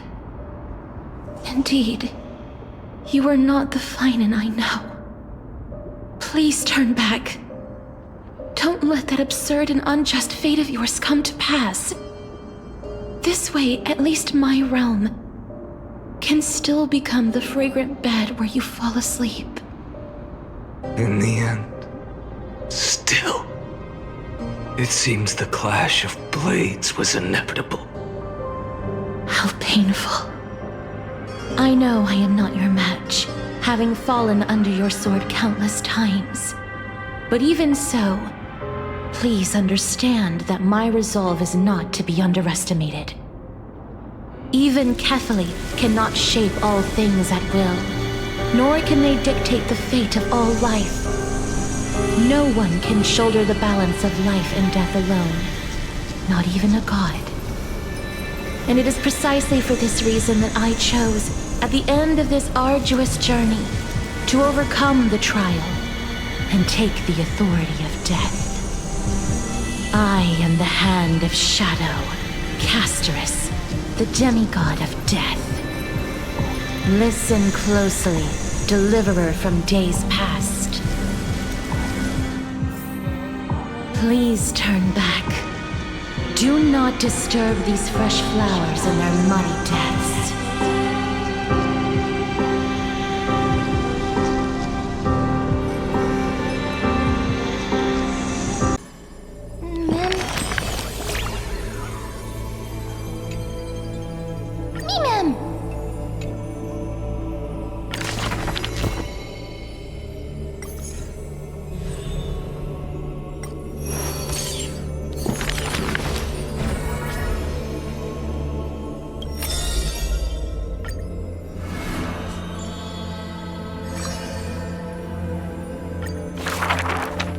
The two girls frolicked in the wheat fields, fleet as doe deer, making ripples in the shallow puddles and pools clear. As dusk approaches, the exhausted girls collapse over the wheat heaps, talking about their longings and dreams of literature, love, and a journey through a world dear. Oh, Sky, slow your closing gaze. How I want to keep this moment in my hands forevermore. On that day, the breeze was warm and gentle. At that time, death was soft and fair. The broken-winged butterfly falls by the window, bringing with it a scent of melancholy. The girl looks outside. The golden wheat fields rolled endlessly, stretching to the horizon. Holding to the chair, she tries to stand, only to find her legs trembling and feeble. Don't worry, Pelixia, her older sister whispers beside her ear, and on her sister's shoulder, the girl weeps mournfully. And time thus becomes silent, painted with sighs only. When hearing the healer's diagnosis, the girl remained deathly still. Her eyes were already drained of tears, and her heart a wilted grave. Every time she has something on her mind, she would tilt her head and look outside. Her sister follows her gaze, seeing a barren field turned by wind into a desolate gray expanse. Till one day, when the girl looks outside, she sees a dash of dark blue, most brave. It's a flower my sister planted. Like the torrential river of life, it pours into the depths of her heart. The flower is called Antilla. Even in the Netherland, it's rumored to thrive. You are the quiet in my heart, amidst the chaotic choreography. That seems to be its floriography. When the days are warm, the sister would take the girl on long journeys, through the flower fields, gazing upon rivers, napping amongst the grove. A discussion hearty. After I die, I want to become an Antilla flower and become the quietness in your soul. A thoughtless word from the girl gains her a wrapping on her forehead most dainty. Do not speak of dusk when you have yet to see the dawn. Dew drops from the petals as wind pulls on the leaves, and the two of them sit in quietude.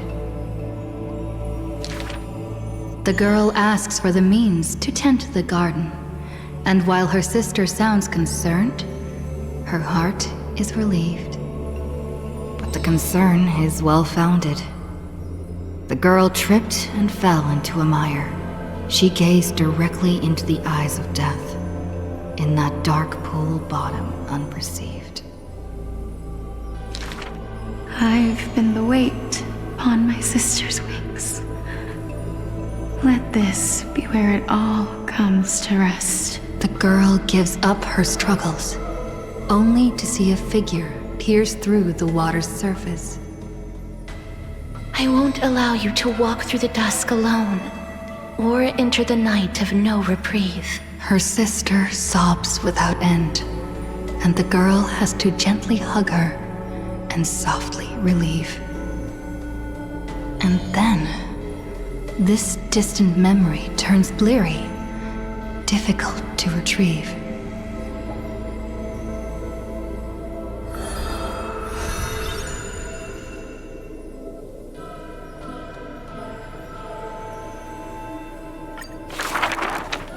The river of souls flows to the other side, wrapped in the land's night, broad.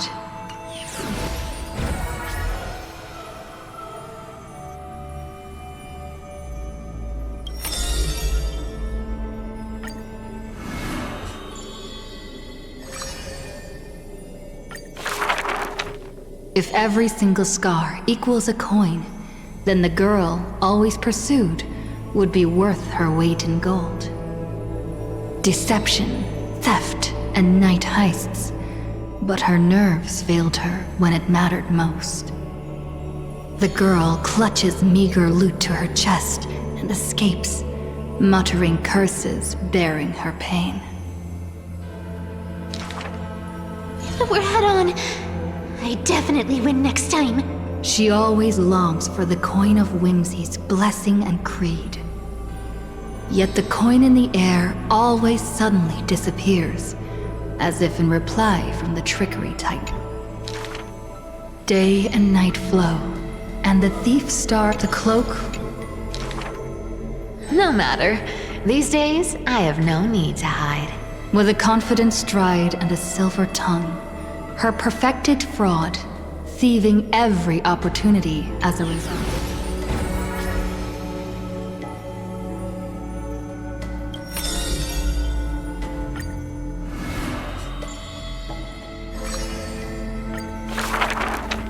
A good student, who often did stupid things.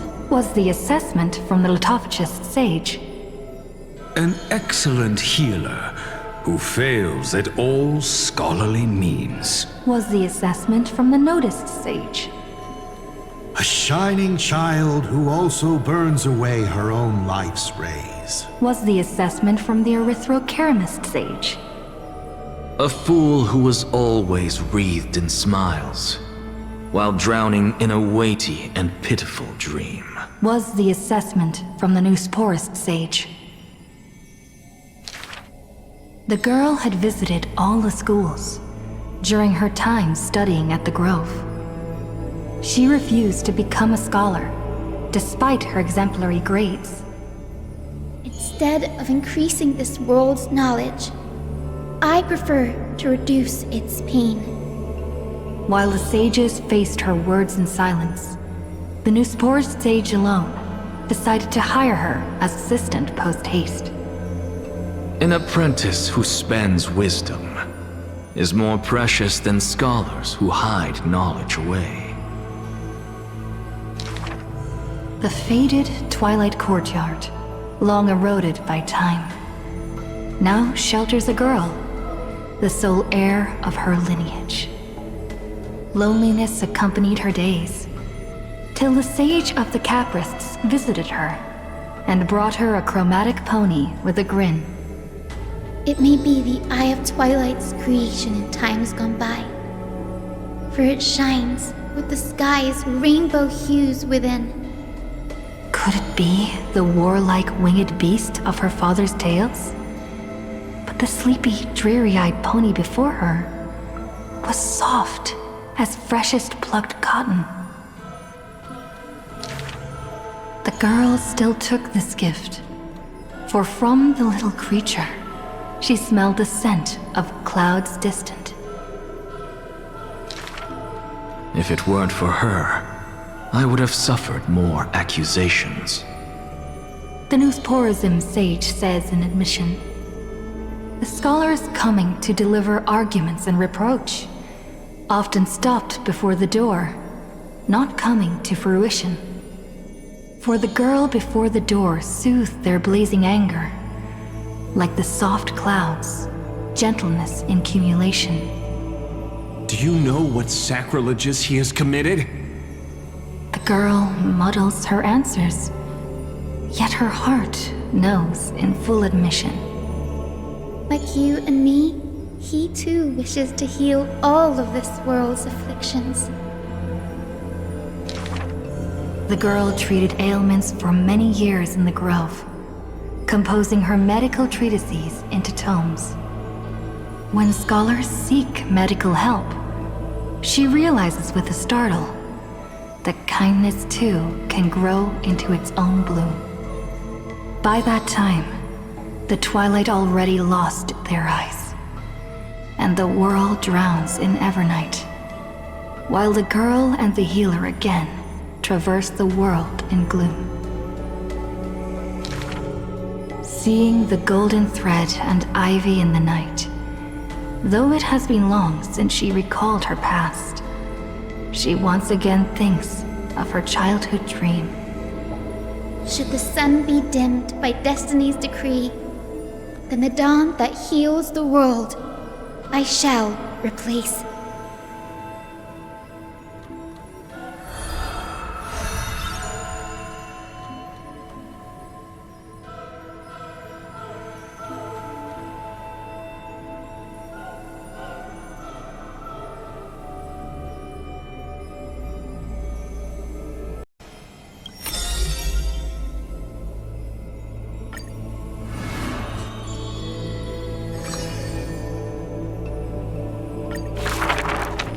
As always, to perceive the man's fury, one must do so 7,000 paces away. The Kremnos he guards is once again shrouded by mist. Rust, blood, and fire are the ceremonial ode to the demigod. There is no one to witness or to give cheers of glory. The final Kremnos festival goes on without end. The victor shall embrace death and silence, and his glory will only be remembered by the defeated array. For that man, laws and seals no longer have meaning. War and battle never cease for a single minute, each passing day indistinguishable, morning and night entwined. The corpses pile up, filling ravines, forming mountains strong. He carved time with peak's edge and counted the fleeting years by fires of war. Sometimes the lion would climb to the hilltop to look down on the world and search for friends in longing. The distant heavens and earth stretched vast and boundless, but their endlessness felt ever more remote. Like Nikador, he cannot escape madness's clutches. Guarding the city alone and embroiled in war, the murmurs of the black tide constantly sound in his ears. Yet a flame soars up his chest every moment, casting a light upon the indomitable path behind him. Memories seal the echoes of the past as the man strides into battle, fists clenched fast. He is the wound this world must bear, the new king before whom old gods despair. As stated in Idonia's poems, humans are born with eyes closed to accustom to this world's light, and their sight fades in old age to reacquaint with night's anthems. But the man did not bow to the decay of time, rejecting the lure of death's call. With each return from the brink of death, his eyes burn with fury, fixed upon his foes, until everything suddenly faded away, like a surging black tide, swallowing all into nothingness. The world dissipates in the roiling black tide's requiem.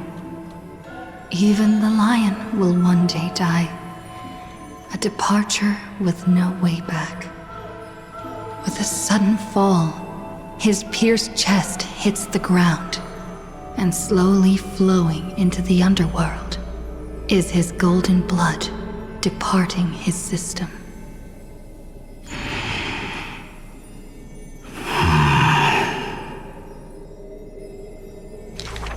But that gaze, fierce as flame, never dimmed, not even in death.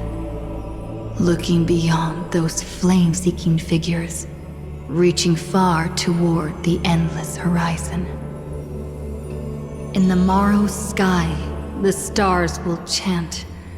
The lone king of Kremnos is called Mighty. His journey was one of ceaseless, eternal warfare. And behind him, he left a world ablaze with glory.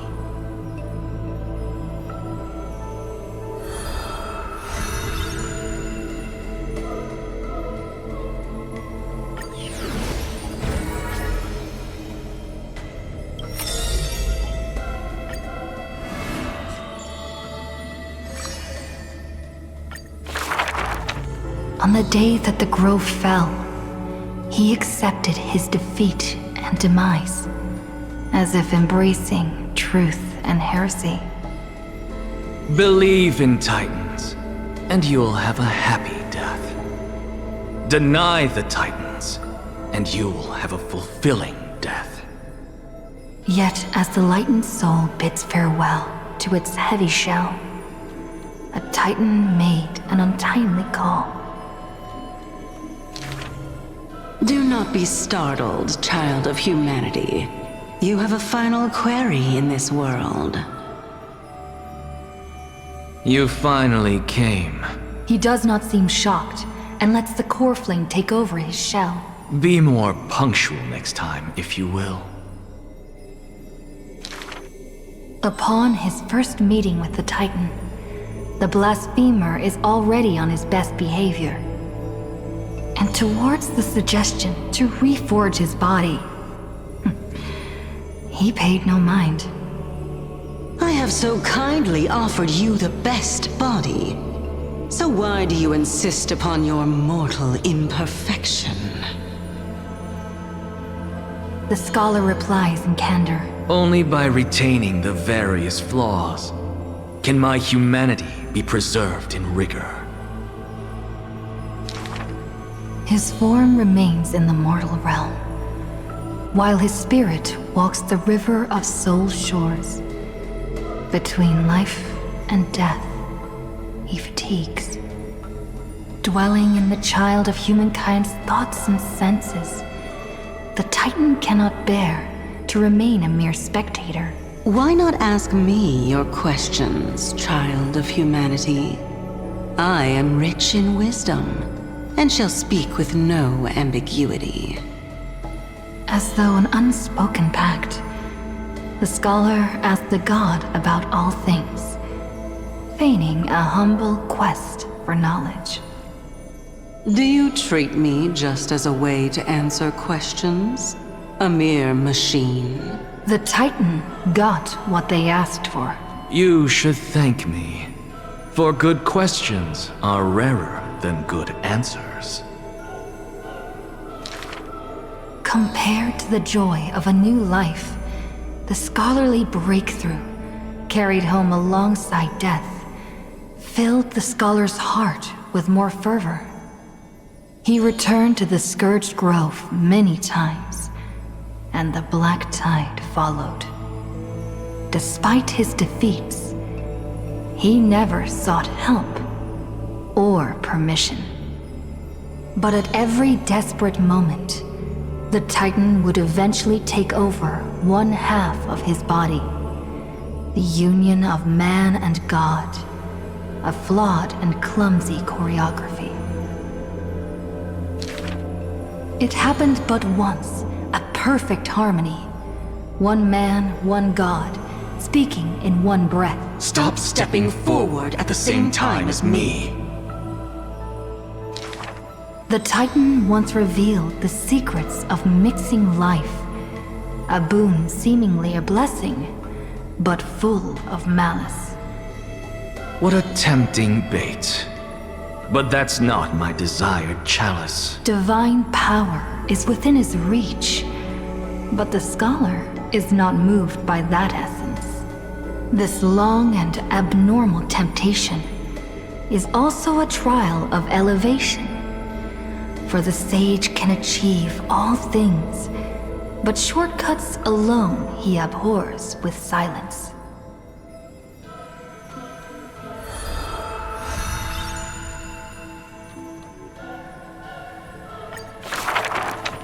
Teacher, in this tumultuous world, have you thought about your will? It was just a joke, but the scholar still at the grove answered with extreme caution. He has much to say about his posthumous affairs, exhausting all, fearing the smallest omission. Teacher, could it be that you fear death? The assistant asks in concern. It was a question needed, yet he gave no direct reply. Philosophy is the inquiry into death, and I have always considered myself a philosopher. The assistant recounts all the scholar's final wishes, each mighty as a mountain, asking what seemed impossible. The tombstone must be made of my treasured rare stones, carved with Dromus patterns. But that stone is a miracle of alchemy. Tough beyond measure, no chisel could have shaken. That's also his plan. The assistant softly reveals the hidden plot.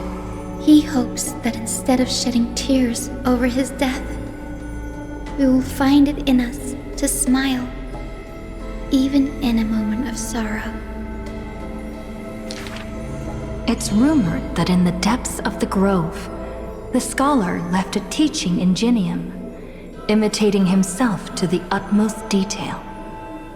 Go back. The living have not exhausted their thoughts. Go back. The dead have no desire to teach their works. The ingenium's words are cold and detached, like the deceased man himself. But if you have no one to talk to, fine. You can sit and converse. Now, the grove is no longer bustling, and the scholar has returned to dust. Thus, few in this world now know how he was also troubled by solitude in life. Someone once suggested, perhaps your ambition should also find its place among your final wishes. Pointless notion. He dismissed in derision. Unveiling the countenance of the gods is a task for the living. Perhaps that is his haughty position. Such a melancholy topic. Yet he insists on feigning a twist, avoiding it altogether. Perhaps these chapters should not be retained. Most are from the scholar's handwritten drafts, shown without his permission. Yet there seems to be a voice there in remonstration. It's just the past. What harm is there in revelation? Even in passing, his hubris still resounds in reverberation. The smaller a thing is, the more it shows its weight. The more foolish my name is, the more glory my achievements will be in comparison.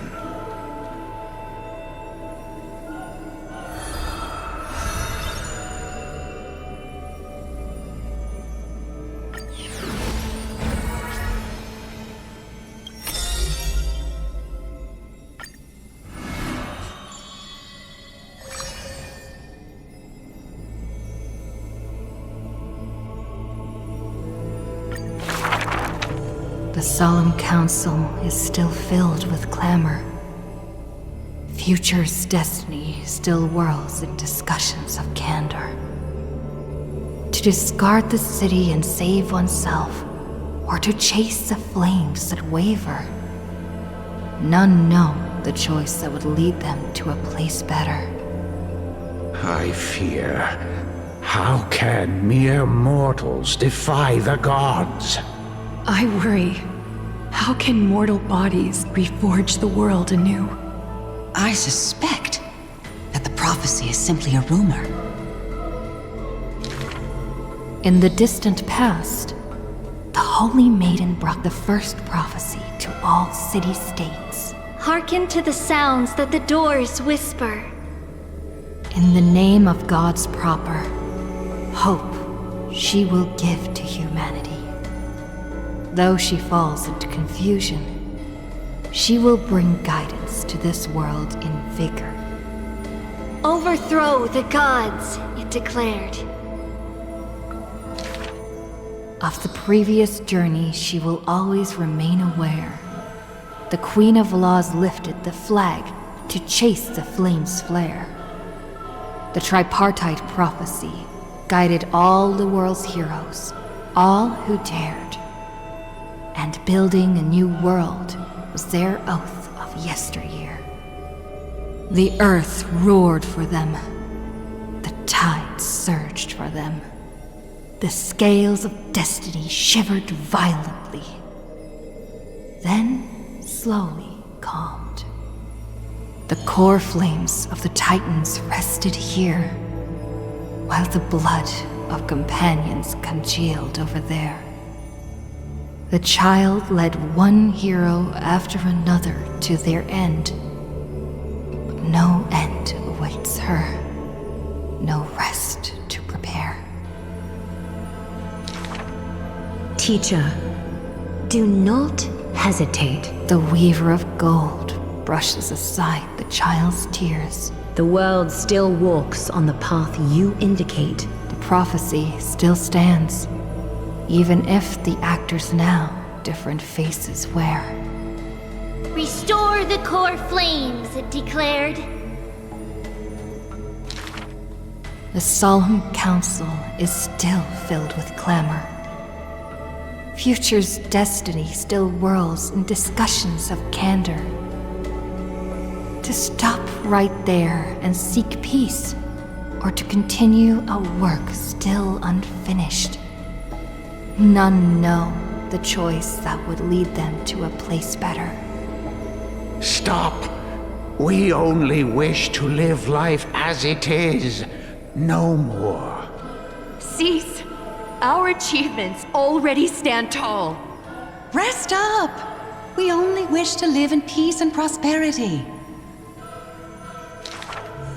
The discussions today are the same as those in times past. Retreating now will forever deny us the future. The child has already conquered her confusion and fear. No longer before the mists of fate will she cower. Hearken to the sounds that the doors whisper. She travels through myriad passages, burning with determination, to once again bring light to humans through her endeavor. The children fly into the streets, wishing to encourage the residents' faith. Please, be not afraid. We will definitely bring you to a new home. Lady Treeby, Lady Treenan, please don't cry. Do not worry. We trust you always. The matron wipes away the tears on the children's faces. The praying ones piously bless them in faith. The lost ones take the children's hands, just as the prophecy guides their path. Bear the divine authority, it declared. Quiet Treenan has little to say. Lively Trianne loves to play, and well-behaved Treeby roams around all day. The people's encouragement rings sincere. Chrysos' heir's companionship lasts through the years, and Mother's embrace warms up every dream. Thus the child understands, thus the child accepts, though countless farewells on her shoulders weigh, though destiny's blood dries like clay. There will always be passageways, filled with warm sun rays, that silently open to them in future and past days, and from them a voice says, Forge miracles, it declared.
The river of souls flows to the other side, wrapped in the land's night, broad, slow, an eternal and silent sight.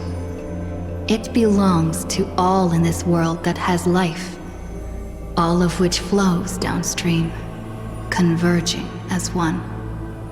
The master of the Netherrealm, Thanatos, enshrouds themselves and the souls within the moon cocoon. The dragon, born from the cocoon, carries the girl, soaring upstream the river of souls, defying its eternal flow. Their connection flows tighter than blood, and the key that opens the Netherworld's gates is the sisters' selfish plight. Back then, the boreal winds cut through to the bone. Back then, death was a bitter and stabbing fright. In the Netherrealm, without an earth or sky, a flower named Antilla blooms, its beauty witnessed by but one soul. You are the quiet in my heart, amidst the chaotic choreography. The younger sister scores through the blooming Antilla fields, never finding that promised dark blue sprig. She silently made up her mind. Death, leave all your dark nights to me, and save the dawns for her. The younger sister gazes at the moon cocoon high above and plans a trip to the mortal realm, a distant flurry. A bard once sung to musical notes. Do not turn back. Oh, do not turn back.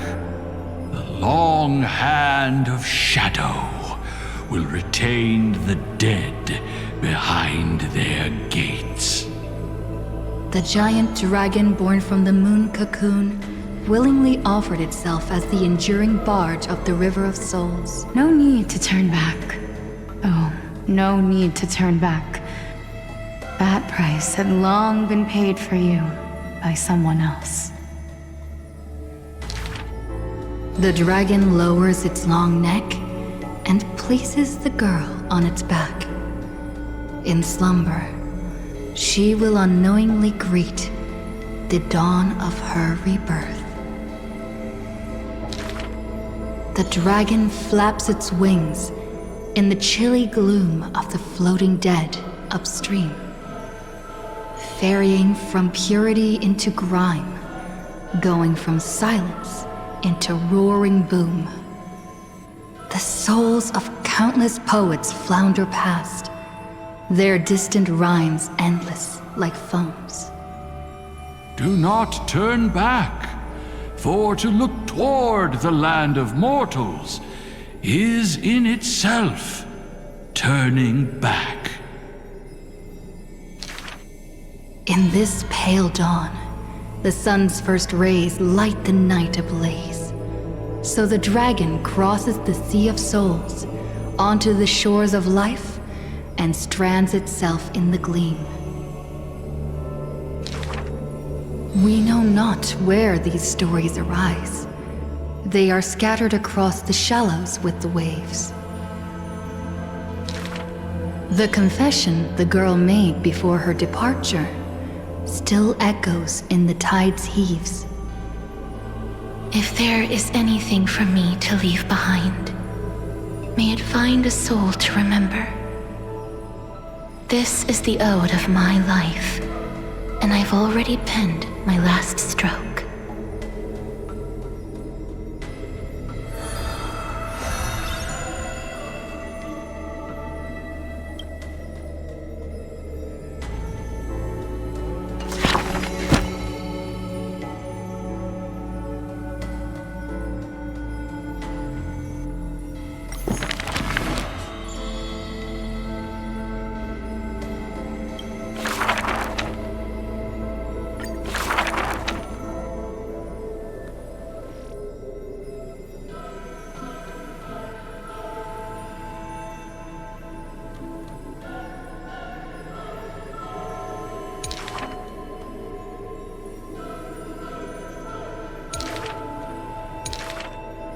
No matter.